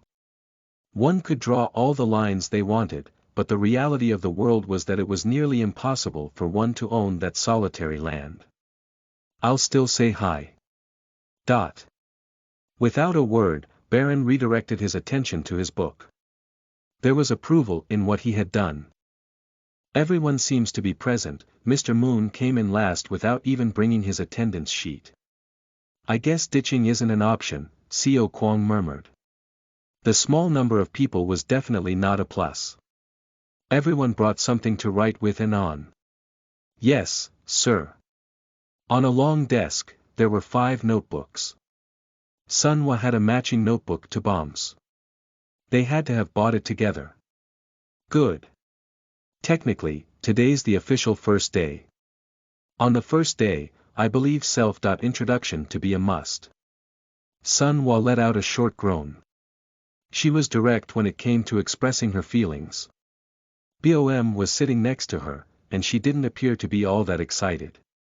Expressing themselves in front of a crowd while being the center of attention was a tall order for most Korean teenagers. "Could I have one person come out at a time?" "Mr. Moon, is this necessary? We got pretty close last time." Everyone agreed with Sunwa. "Not with me." Sunwa stopped talking, as if she had been stricken by her conscience to say that Mr. Moon was part of the circle. At that, like he knew all about it, Mr. Moon nodded. This is because you guys don't want to be in front of people, right? Then let's do this. Since we're a literature club, let's all write them out. Oh. Yes, please. It didn't matter to Juho, but he did feel more comfortable writing, so he quietly agreed. Since nobody had to stand at the front to introduce themselves, everyone took to their pens with pleasure. How much do we write? However much you like. So, it's okay if I write one line? Seo Kwang asked playfully. Mr. Moon responded nonchalantly, if you can express yourself in one sentence, then be my guest. That sounds harder. Seo Kwang didn't say anything else and immersed himself in his thoughts. How should I start? Probably best to start with my name. He thought of the most generic self-introduction, I am so and so. I'm so many years old. My hobby is reading and listening to music. This could be better. Seo Kwang went back to the basics. A self-introduction, from its definition, was writing that introduced yourself to another person. Yourself to another person, maybe one could think in reverse and write about things that the other person might want to know about yourself. What would Mr. Moon want to know about me? My grades. Maybe my writing skills since this is the literature club. By that point, Seo Kwang quietly asked himself, are you good at writing? There was only one answer. I don't know either. Seo Kwang sighed. How could he introduce himself when he didn't even know himself? My ego hasn't been fully formed. You went that far with the self-introduction? Juho asked with a smile. Seo Kwang glimpsed at Juho's note. It was blank, just like his own. How was he so calm? I don't know myself, so how can you know me? I thought this was supposed to a self-introduction, but you seem like you're more on the self-realization side. Good for you. Seo Kwang explained his stream of consciousness to Juho, what if you write, I know nothing about myself. I'd sound like a rebel. It's true though. Seo Kwang contemplated it. He didn't fully agree with Juho because he knew Juho wasn't right. I mean, I know something. Juho shrugged his shoulder as if he weren't seeing a problem. Then you should write about what you do know. Ah! Seo Kwang exclaimed. It felt like he had finally figured out where things had gone wrong. He decided to be honest. When he focused on what others might want to know about him, he couldn't write a single word. Juho, this guy, maybe he knew it all along. Juho was resting his jaw on his hand, staring off into thin air. His page was still empty. Maybe he didn't really know. You put a lot of thought into this. What the? Why are you eavesdropping? It's not like I'm not sitting right next to you. No wonder you can't write anything. Draw a line so that something comes out. Aha. So, that's how you ended up with eraser dust everywhere. Can you stop blowing it on me? There was about a third of a page worth of writing in Sun Wa's notebook. It was surrounded by eraser dust. When Seo Kwang blatantly moved the dust away, Sun Wa glared at him. He wasn't backing out either. At least I wrote something, unlike somebody. Juho's page is blank too, you know. Look to your side. Seo Kwang looked to where Sun Wa was pointing. In no time, his notebook had been filled about a third way. When did you write all that? When you were busy talking, Juho responded as he kept moving his pen. Feeling a sense of urgency, Seo Kwang stopped his quarrel with Sun Wa and started writing in a hurry. The end. Chapter 8. Smelly, grilled mackerel. You are listening at novelfull.audio. Chapter 8. Chapter 8, Smelly, Grilled Mackerel. Translator. Editor. Translated by Sean Su. Edited by Sooty Owl. Take care of yourself. Alright, be safe. Mr. Moon sent the students away and stayed behind, in the science room, on his own. There were 5 notebooks piled up on the desk, all submitted by the members. They were new and spotless. He opened the notebook on the top of the pile. It was the time to listen to the voices of his young pupils. My name is Sun Hwa-an. I'm 17 years old, and my blood type is B. I'm maintaining my grades at a higher tier, and my hobby is reading comic books. I enjoy comics. The reason why I joined the literature club instead of the comic club is that the comic club at our school is not a genuine club. From that point on, Sun Hwa wrote at good length on her complaints toward the school's club management. Wasn't it supposed to be a self-introduction? About half of what she wrote was about comics. When it came to the things she liked, they were described in great detail. I hope you can view me as a bright and healthy student. Thank you, Mr. Moon. She was straightforward to the end. She had the courage to speak up about the things she liked. Mr. Moon was able to immediately picture Sun Hwa. Considering how it painted a fairly accurate picture of herself, that had been a decent self-introduction. He picked up the second notebook. It was a similar notebook to Sun Hwa's, and it wasn't hard to guess who it belonged to. My name is Bom Yoon. I'm 17, and my blood type is A. My hobby is reading. I like both comics and literature. I joined the literature club at the suggestion of a friend. Everyone here seems to have distinct personalities, so I look forward to being part of this club. Thank you, Mr. Moon. That was it. There were traces of her erasing in the blank space. Timid and a woman of few words, it seemed like she was still working on introducing herself. Despite the length, it was easy to identify her characteristics. She was complimenting a group of people around her when she had barely met them. Her style was similar to Sun Hwa's. Her self-introduction was focused more on the others than herself. Perhaps she's sensitive to her surroundings. After some thought, Mr. Moon moved on to the next notebook. The name Seo Kwang Kim was visible. To Mr. Moon. This is Seo Kwang Kim. I've chosen the literature club as my first club after coming up to high school. The reason why I didn't choose another club that could potentially look better on my school record is simply because I'm not interested in getting good grades. Nobody enjoys studying, but I seriously despise being forced to do something. My parents call me immature. They say that I'm going to regret this in the future, but I know for a fact that regret isn't going to be the only sentiment I feel when I look back to this moment. I love books. That's the reason why I joined the literature club. The first time I came to like books was the moment I shed a tear onto the page of a book. I've cried reading a book in the past. It was an amazing experience. Although I wasn't listening to beautiful music or was able to see gorgeous colors, I was being moved from deep within. Mr. Moon related to Seo Kwang's statement. You could never forget the moment of being moved by that thing called a book. Many people kept crying and laughing from stories left by great storytellers. A person could grow solely through that. Seo Kwang described himself at the end in a single line, your pupil who's in love with all of the stories in this world, Seo Kwang Kim. Next was Baron. When that kid showed up to the staff room for the first time, Mr. Moon was honestly shocked. I want to draw. Mr. Moon replied, I'm a literature teacher. Then, Baron answered, I'm aware. Who would have thought a rebel could be so polite? Mr. Moon quickly gave him permission. It was good to have at least one person around who liked to go against the flow. Others could find that a motivation to write.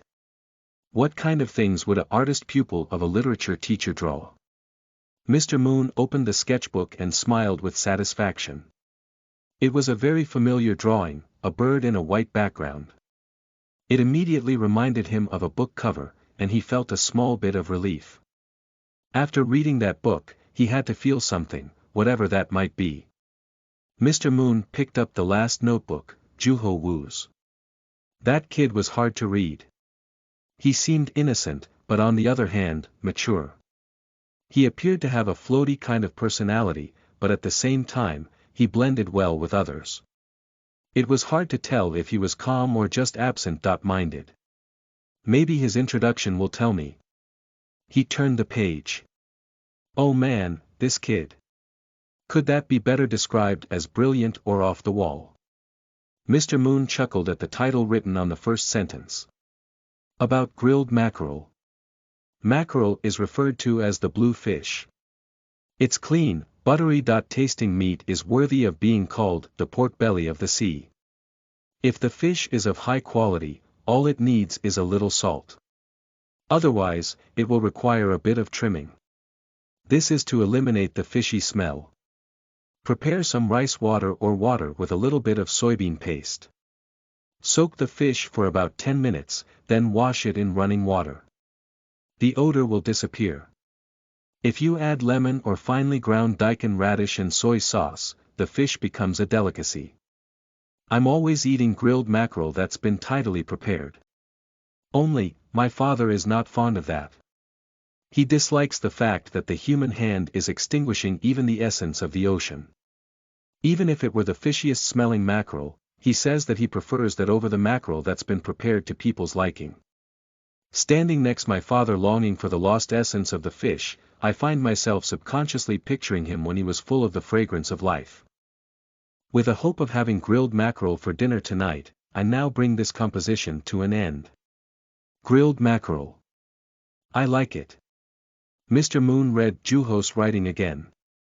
It was flawless as a self-introduction. I wouldn't have no. This kid is very interesting. Are kids good at writing by default nowadays? Murmured Mr. Moon as he thought of a young author in his head. As Juho read in his room, he heard the front door opening. His mother was home. Welcome back. You must be hungry. I'll grill some mackerel. Sure. Juho felt awkward about speaking to his parents in casual language. For some time, he had been speaking to them properly. His parents were thinking that their son had grown up after moving up to high school. What about father? He must be busy at work. He said he'll be late.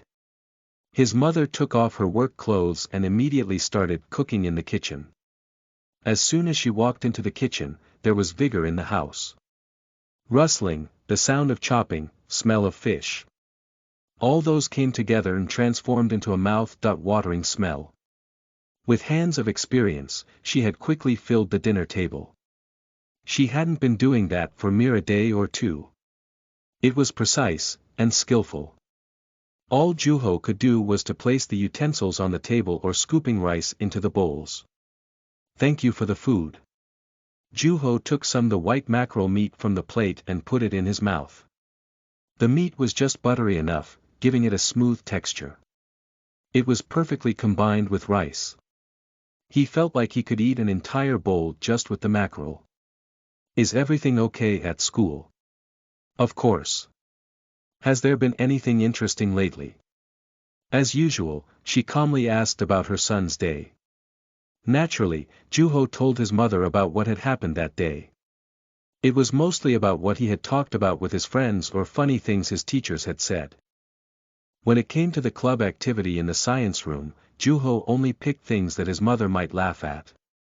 In response, Juho's mother started sharing about her day and the things that happened between the neighbors. It's impossible to have a conversation with that lady. It's like she's from another dimension. Is that right? Yeah. She even talks like a baby. Then, she impersonated the lady's speech. Her lisp was rather funny. After they had finished talking, she added these words: as always, there are things that should stay within the family. Just because I said what I said, you can't be going around telling your friends. You know what I mean. I understand. Her concern for her son was habitual. After cleaning up, she cut up some persimmons. They were sweet and pleasant. After Juho took a bite from a soft piece of persimmon, his mother asked, "How are you feeling these days?" To that unexpected question, Juho asked back, "What do you mean? You're famous now. Your books are selling well. Are you excited? Juho's mother said it playfully, but Juho wasn't that naive. He sensed concern behind her words. It had to be something about her son becoming arrogant from the unexpected success. There had been moments like that in the past. His mother would carefully ask Juho a question after dinner, and back then, her immature son found her concern to be a hassle. His parents had to have been caught off guard by their son's success. They probably weren't sure of how to raise him properly in such a situation. Coming to think of it, Juho's parents had always done their best to encourage him. He was solely responsible for neglecting their words and choosing not to listen. A child was not some creature that grew according to how its parents raised it. The reason Juho's life came to such an end was because of his choices. It is exciting. Still, you know that you shouldn't be too excited, right? Things could fall apart at any moment. I know.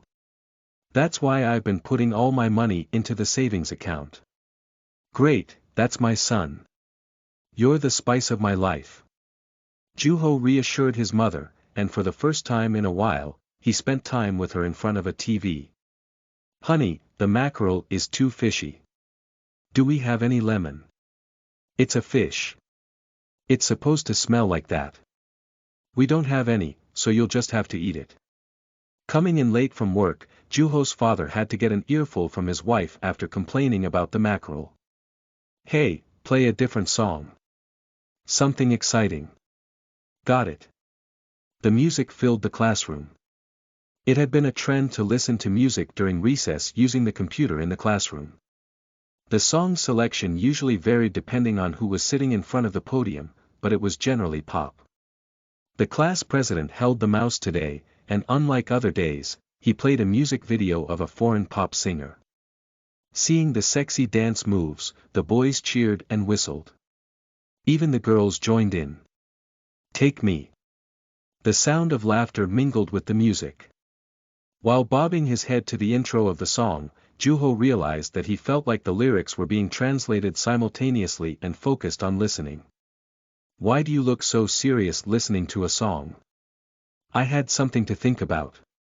While he enjoyed the song, Seo Kwang saw Juho with a serious face and laughed. Juho paid no attention and kept listening. After testing himself for several days, Juho realized that his head was able to translate any language after some time. It wasn't just English. Click. The phenomenon began with a sound that rang out in Juho's head. It was bizarre. He remembered seeing some 5 or 7-year-old prodigies on TV. Those kids learned several languages on their own and shocked the adults around them. Were those kids learning languages by using the same ability as Juho? Hey, there's something going on outside, Seo Kwang said with his eyes fixed on the hallway. Ha! By the time Juho had stopped thinking and reconnected with reality, there was a sharp scream. The music stopped, and the kids came out of their class one by one. Seo Kwang and Juho also left their seats to see what was happening. Kids who were walking on the hallway stopped and approached the scene. There was nothing at the center of the crowd standing in a circle. What's going on? I can't really see. The kids closed in to get a better look. All of a sudden, the circle broke apart and split open like Moses splitting the Red Sea. There were screams occasionally. It was neither a god, nor a person that walked through the opening of the crowd. It was a centipede, with more legs than anyone could count. Oh, my. It's huge. That is so gross. Somebody, kill it. The centipede was busy moving around between the kids' feet. From the centipede's perspective, that group of kids probably had more legs. The centipede had to have probably realized it by now. I shouldn't have come here. Due to the school being close to a mountain, Juho heard a teacher saying that centipedes were a common find. The first years were on a high alert because a centipede had appeared before them. The school being in Seoul, most kids probably weren't used to seeing centipedes right in front of their eyes. It might be poisonous. Squirming what looked like either a head or tail, the centipede came closer. It was a threat. That thing was dangerous. Let's kill it. The end. Chapter 9. Charades. You are listening at novelfull.audio. Chapter 9. Chapter 9, Charades Translator. Editor. Translated by Sean Su. Edited by Sooty Owl. Somebody use your slipper to kill it. This is the chance to be hero. Ah. I'm scared. Somebody kill it. Sensing hostility from the humans, the centipede moved about all the more busily. Only, it was headed in a bad direction. The students ran away screaming while its countless legs moved restlessly. The standoff continued at a distance. The hallway was growing increasingly chaotic. Move. At that moment, one of the students took off his slipper and started walking toward the centipede. Others who appeared to be his friends gave him an exaggerated cheer. There was playfulness in the boy holding the slipper in his hand. Without hesitating, he approached the centipede and raised his hand up. Underneath him was the centipede. Juho reached out to stop him. Wait. The voice didn't belong to Juho's. At that slightly awkward, yet resounding voice, the boy stopped what he was doing. The others stopped talking. It was the foreign teacher. He was known as James. His Korean was still awkward. Many students trembled with anxiety that he might try to strike a conversation with them. To those students, English was a much greater fear than a mere centipede. Seeing the crowd of students on the first year's floor on his way to prepare for class, James approached them. Flustered, the boy holding the slipper was struggling for words. Others who had been cheering and those who had been screaming were all staring at that tall foreigner of a teacher. They hoped somebody would give him an explanation. Unaware of the student's heart, James spoke without hesitation. Of course, in English. Oh, my. There's a centipede here. I have an idea of what the situation is. This is a rather threatening presence for the adorable first years. But we must not forget the fact that we're all part of nature. A slipper is not a tool for murder. It's an object that protects your feet. Now, let your slipper serve its purpose. Surprisingly, the student understood and placed his slipper back onto his foot. Of course, it wasn't because he was fluent in English. As he backed out, he spoke to one of the students who had been cheering for him. That was lit. I just understood everything he was saying. Body language was rather universal.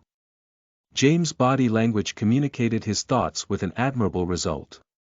With such an amazing communication method, his lack of fluency in Korean didn't seem to be an issue. Somebody bring me a dustpan and a broom. I'll take the centipede out. As James acted out using a broom, the students looked at each other. Who wants to go get it? As big of a crowd as it was, nobody wanted go. As he watched, Juho went into the class and grabbed a broom and a dustpan out of the cleaning supply closet. Thank you. With care, James placed the dustpan in the centipede's path. It took interest in the orange plastic, and crawled right into it. James waited until its long body had thoroughly made its way into the pan, then said proudly to the students around, "Please go back to your classes. You should rest during recess." Even with a dustpan with the centipede in it, James' gestures made sense to the students. The crowd disbanded, and they all went their separate ways. Aren't you going? I'm getting the broom and the dustpan back. You go back and enjoy the rest of the music. Okay. Have fun. After sending Seo Kwang back, Juho walked alongside James. With a puzzled expression on his face, James asked him, "Is there a problem? The broom and the dustpan in your hands belong to our class, so I wanted to take it back. I wanted to see the centipede returning to nature too." James seemed surprised for a moment, but hearing his native language for the first time in a while, he replied with gladness. "Your English is really good. I'm surprised. Do you have any friends who are foreigners?" Juho thought of Baron for a brief moment, but he was more fluent in Korean than English. Besides, they hardly talked to each other. No, or maybe you're from another country yourself. Are you an exchange student? No way. Are you mixed? No. I've never been to another country. James groaned at Juho's answers to his questions, even predicting his next question. He thought briefly and continued, then there must have been an opportunity in your life I'm not aware of, he said confidently. Juho's language acquisition route had been slightly different from the norm. After some consideration, Juho replied, I somehow found myself like this. At his vague answer, James laughed heartily. He seemed to be thinking that Juho had a secret that he was too shy to talk about. If that was the case, then that was a big plus for Juho, and he quietly swallowed his explanations. As James laughed, his hands moved left and right, which meant the centipede in the dustpan was being tossed around. It didn't seem like it was a comfortable ride for the centipede. At the school's backyard, James swung his arms like a discus thrower. The centipede flew through the air and landed on a leaf. After observing its surroundings, it went on its way. I hope it doesn't get lost this time. After looking at the centipede for a while, James suddenly started talking. You can learn a language rather quickly given the opportunity. The reason why our students struggle so much with English is because they're not given the opportunity. Without it, there's no drive, and the process only becomes painful. Writing out dictation out of concern for a grade or the future was just exhausting. Learning was not the result. A classroom is not where you start. You have to go out and find that opportunity. Only then, you can learn a language. That's the start. It honestly doesn't feel real to me that I'm teaching English to these students. It kind of feels like you're watering a dying plant with wine instead of water. That was a rather uncommon analogy. His body language seemed to be easier to understand, so Juho asked light-heartedly, so, is your Korean awkward because you weren't given the opportunity? That is correct. I'm still looking for an opportunity to learn. I'm also single. Then, James added playfully, do you know any women? Introduce me to them. Is he asking a student about introducing him to women? This school somehow has a number of teachers who don't act like they're teachers. I may be fluent enough in English to not require further education in the subject, but I'm still a student. So you didn't learn English because you were into foreign women. At that age, the interest toward the opposite gender tends to be more intense. I went out a lot too when I was in school. Somehow, James appeared to be filled with confidence as he reminisced about his past. Juho's father would make a similar face at times. Everyone's memory tended to beautify itself, both natives or foreigners alike. Thanks for lending me these. I'll see you in class. James handed the broom and the dustpan back to Juho and went into a classroom at the opposite side of the building. He was a pleasant person, a master of body language, and lover of nature. Juho thought about the kind of story that would come out with James as the protagonist. It'd probably have a feel of a rowdy street concert with cheerful melodies and cymbals that were particularly loud. Aren't you determined? Sunhwa had been the first to act on the mission given to the club members, the mission of getting a writing sample out of Baron. Accompanied by Boem, she came to Juho's class and said, I'm going to try talking to Baron today. Don't stop me. I'm not going to. Do you have a plan though? Of course. I may not look like it, but I can afford to be comfortable with my grades. I'm a thinker. Don't you mean you just gave up on your grades? Sunhwa glared at Seo Kwang as he sneered at her. Boem spoke up in midst of the staring contest, Sunhwa has really good grades. Even in middle school, she was in top 10 in the entire school. She's works really hard. You hear that? I'm surprised you even have time to study when you read so many comics. Everything's a balance. I'm a woman of wisdom, so it's a piece of cake for me to hit 2 rabbits with 1 stone. At the very least, I can see that you lack humility.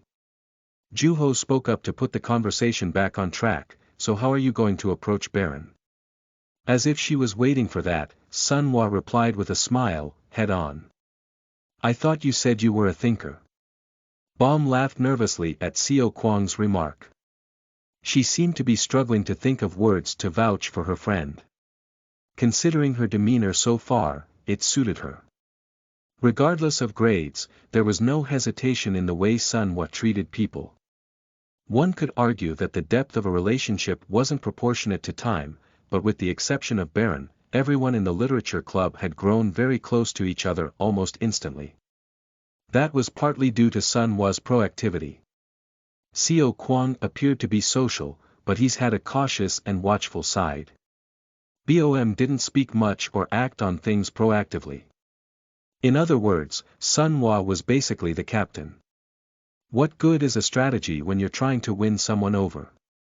If your heart connects with that person, you can relate with them about anything. Okay, so let's say that what you're saying is true. How are you going to connect your heart with Baron? In response to Seo Kwang, Sunhwa took out a book. There was a drawing of a hill on the cover. Covered in dirt, the 5 characters from the book were climbing that very hill.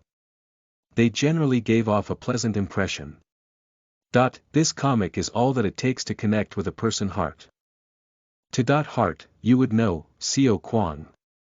A book has the power to move people's hearts. So, a book. Guess I don't have a choice. I'll be rooting for you. Before they knew, their hearts were connecting. It would have been ideal if things played out like they had done between those two, but how would Baron respond? Like a captain, Sunhwa ran up to the second year's floor. The other 3 followed. Bothered by Sunhwa asking him to come out, Baron walked out into the hallway. Bom looked at Sunhwa, looking even more nervous than her friend. Seo Kwang and Juho observed with fascination. Baron. What? He blurted out a short reply. As if she had been expecting it, Sunhwa continued, would you write me something? Straight to the point. There was no beating around the bush to keep him happy. She stood tall and confidently before Baron. It was admirable. Having that kind of side to her, perhaps Sunhwa was the toughest one in the club. With that spirit, she was worthy of being a general. As if she were putting down her sword, Sunhwa pulled out her comic book. This was the comic that moved me the most my entire life. When you read this, you'll find yourself getting filled with companionship. I guarantee it. If you write about how deeply you've been moved, you'd be able to write at least 10 pages. Baron, please buy my companion. Bom turned pale. As if she didn't see that, Sunhwa was confident. How would this plan work? Would it bring down Baron's wall? Appearing dumbfounded, Baron smirked, no, oh, come on. The two began quarreling. It was an argument between Sunhwa trying to get Baron to take her book, and Baron rejecting her. He seemed to be caught off guard by how proactive Sunhwa had been. It was visible that Baron didn't know what to do. He was not used to such an initiative. Perhaps that was going to work after all. Baron, the bell's about to ring. I have to go soon. Please, take it. I said I don't need it. Just go already. If you read this book, you'll be shedding tears before you know it, and your writing will practically write itself. You're going to want to find a companion and go on an adventure. Then, come find me in class. I don't know where your class is, and I'm not planning on going there. Not to mention, I'm not writing anything. Fine. Please just take the book then. Just the book. The two kept on quarreling, but even until the end, Baron didn't take the Sunhwa's book. The end. Chapter 10. Inside of a Pouch, 1, you are listening at novelfull.audio. Chapter 10. Chapter 10, Inside of a Pouch, 1, Translator. Editor. Translated by Sean Su. Edited by Sudiaol. Some people would have taken the book if things had risen to such a degree, but Baron was quite stubborn. Of course, it made sense considering that he had joined the literature club to draw. Sun Hua watched him as he went back inside without regrets. She cringed and pouted her lips. He's playing hard. Get. It doesn't hurt anyone to write anything for someone. Don't be too disappointed, Bom encouraged her. As if she had been waiting, Sun Hua nodded. You're right. This ain't over yet. She was determined. Standing a few steps away from where Baron was, Xiao Kuang said with a serious face, I didn't think he'd turn her down. He's cold. Seriously. I suppose the head strategy is a fail. What? Are you saying that we have to win him over? I'm not sure. There wasn't much information on Baron. The strategy had been a fail, but seeing how Sun Hua wasn't about to give up anytime soon, things were unclear at that point. Sun Hua was willing to tackle things head-on until the end. Besides, who knows? Let's go back to class for now. The first years went their separate ways before the bell. That was the last recess, when they could rest peacefully. Sun Hua ran up the stairs in every recess. She was persistent about talking to Baron. Because of that, the rest of the club members had to follow her around. Hello, Baron. Hey. Please write me something while you're at it. Go. Or. Baron, where you going? To the restroom. Then, could you write me something there? No, or. Baron, do you know what's for lunch? I don't know. I knew you wouldn't, so I looked into it. It's rice curry. It'd be great if you could write me a review after. I'm not eating. Still, she didn't give up. Baron, how's this class? So. I'm concerned about my future. Could you write me something encouraging? You worry about your own future. Although Baron answered awkwardly at first, having a visitor between every class was quickly getting old. As he walked out of the restroom, Sun Hua asked, how was your number 2, Baron? Thought it was number 1. Is that so? I brought a book in case you get bored while you're on the toilet. I said it was number 1. I don't need that either, Baron answered her looking fed up. The three who had been following Sun Hua spoke up tiredly, is there anything she won't say? That's Sun Hua for you. Yeah. Bom answered quietly with her head lowered, as if she was embarrassed. Things were getting physical. Whenever there was a chance, Sun Hua walked up the stairs to look for Baron. She wasn't even having long conversations with him, a few exchanges at most. To get Baron's answer, she moved tirelessly.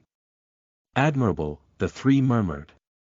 Both of Sun Hua and Baron were incredible. They could probably do anything they wanted with such persistence. On top of that, seeing how Baron was resisting Sun Hua, there was no way that he would end up having to company sign anything by force in the future. The quarrel between the two lasted until after school and well into club activities. Baron rejected her until the end. With the exception of Baron, the four headed to the science room and leaned against the desk. When was the last time they had to go up and down stairs like that? They were exhausted. Recklessness won't work. What do you mean recklessness? We'll connect eventually. Does she ever get tired?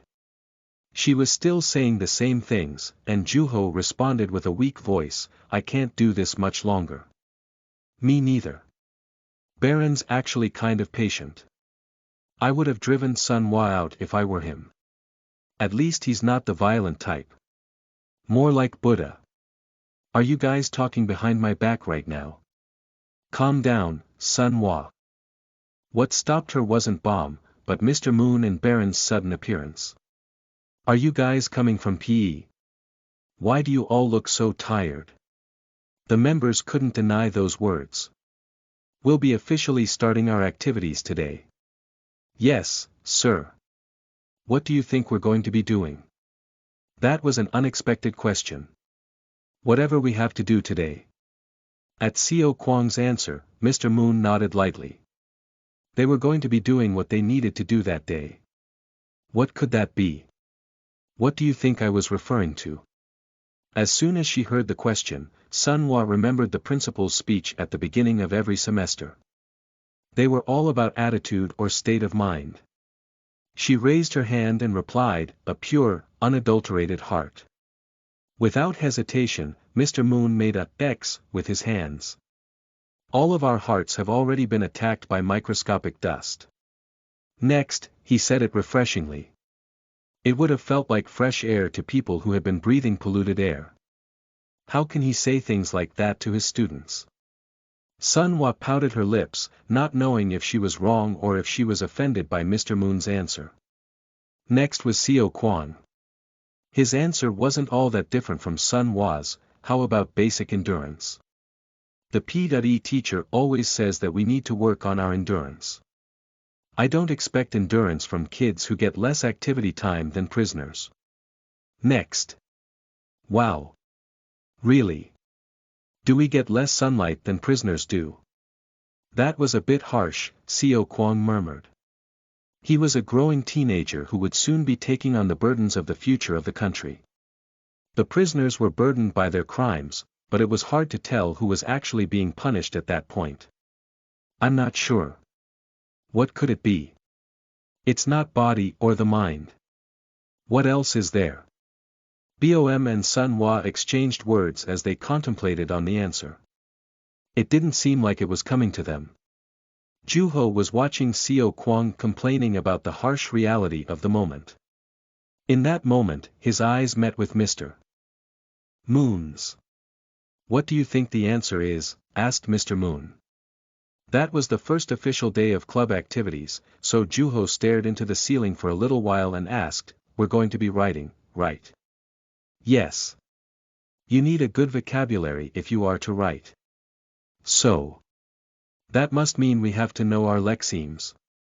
Mr. Moon made a big circle with his hands. Ding, ding, ding. It was the most lifeless sound effect. Perhaps for that reason, even after finding out the answer, they weren't all that excited. Sunhwa and Seo Kwon had a moment of realization and exclaimed, aha. The answer's simpler than I thought.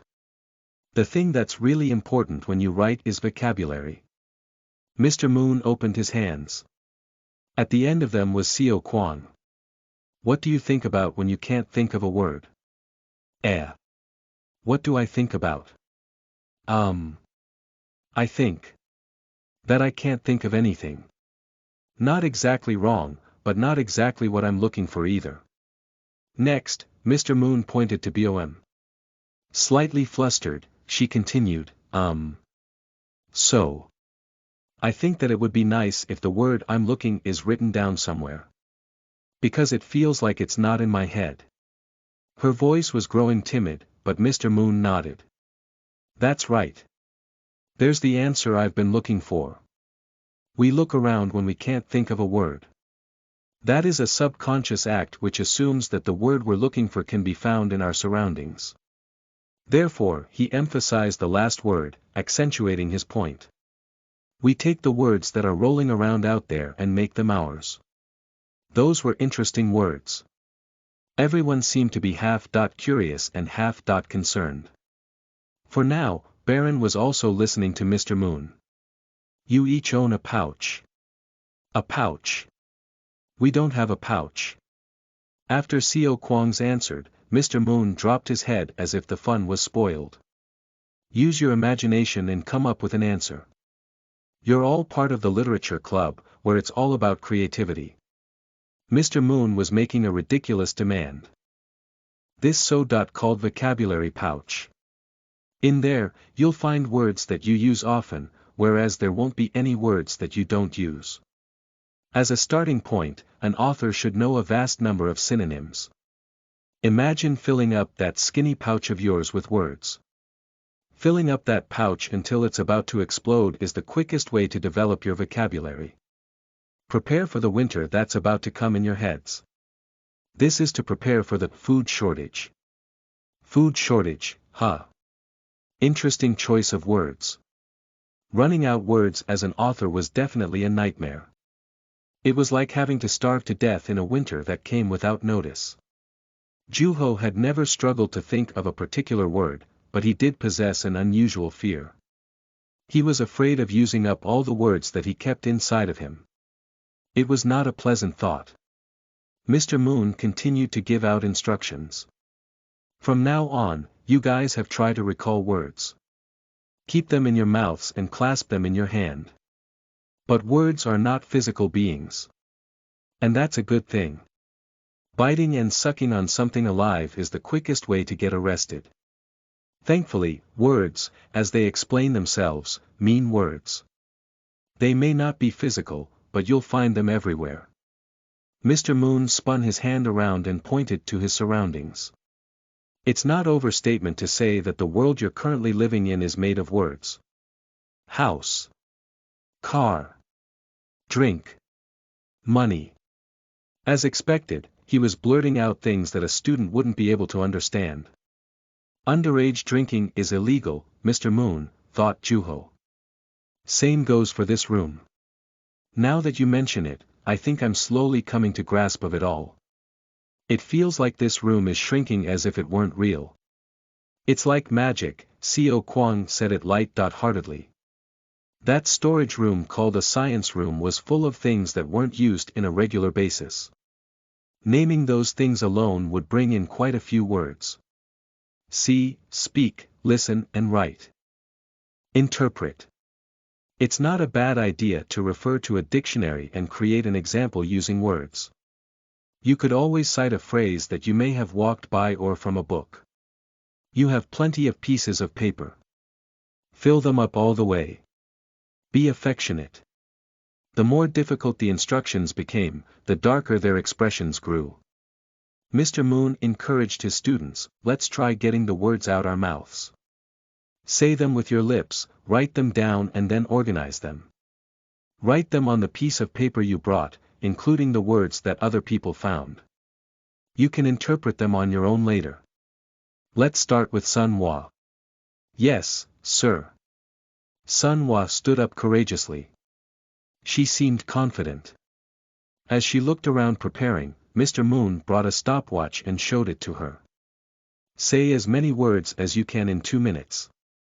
Since it's your first time, I'll set a limit. Say anything you can find in this room. I'm ready. Whenever you are. It was her first time, but it didn't seem all that challenging. If the limit was the things that one could find in the room, she could simply say what she saw. And begin. Sun Hwa started swiftly.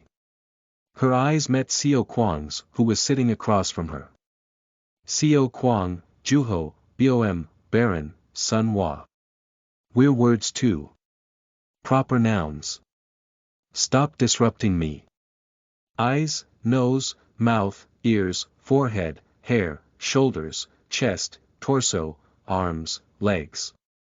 Sun Hwa answered Co. Kwang quickly and named the things that she could find in the room one by one. Door, windows, desks, chairs, counter, mannequin, wall, poster, globe, earthquake model, storage, earth, dinosaur bones, Then, lab coats, beakers, cellophane, alcohol lamp, cobaltic chloride, filter paper, sput, plastic syringe, rubber gloves, mask, goggles, microscope, What was that called? That weird liquid. What's a weird liquid? What was it called? Sun Hwa began to stutter. She pointed at a brown glass container with a liquid in it. It was probably for an experiment, but the first years mostly learned about theories, so there was no way they could know. Having decent grades, Sun Hwa must have seen it somewhere, but it seemed like her memory was failing. She could just move on, but she wouldn't give up. BL.net Juho added, you can just say liquid. It's a word. Really? Wait. You're right. Liquid, and... She looked around frantically. She had already named most of the things in the room. The hands of the members that were writing her words had also come to stop. Sun Hwa was getting flustered. She had thought 2 minutes wouldn't be enough. She could have never known that it would have been too much time. She felt like she had already said everything she could, but she could no longer see the words that filled the room. What else was there? Sun Hua looked around again. There wasn't going to be anything new. Is this it? Barely. It seemed like a lot. Time was up, and Mr. Moon shouted stop. The end.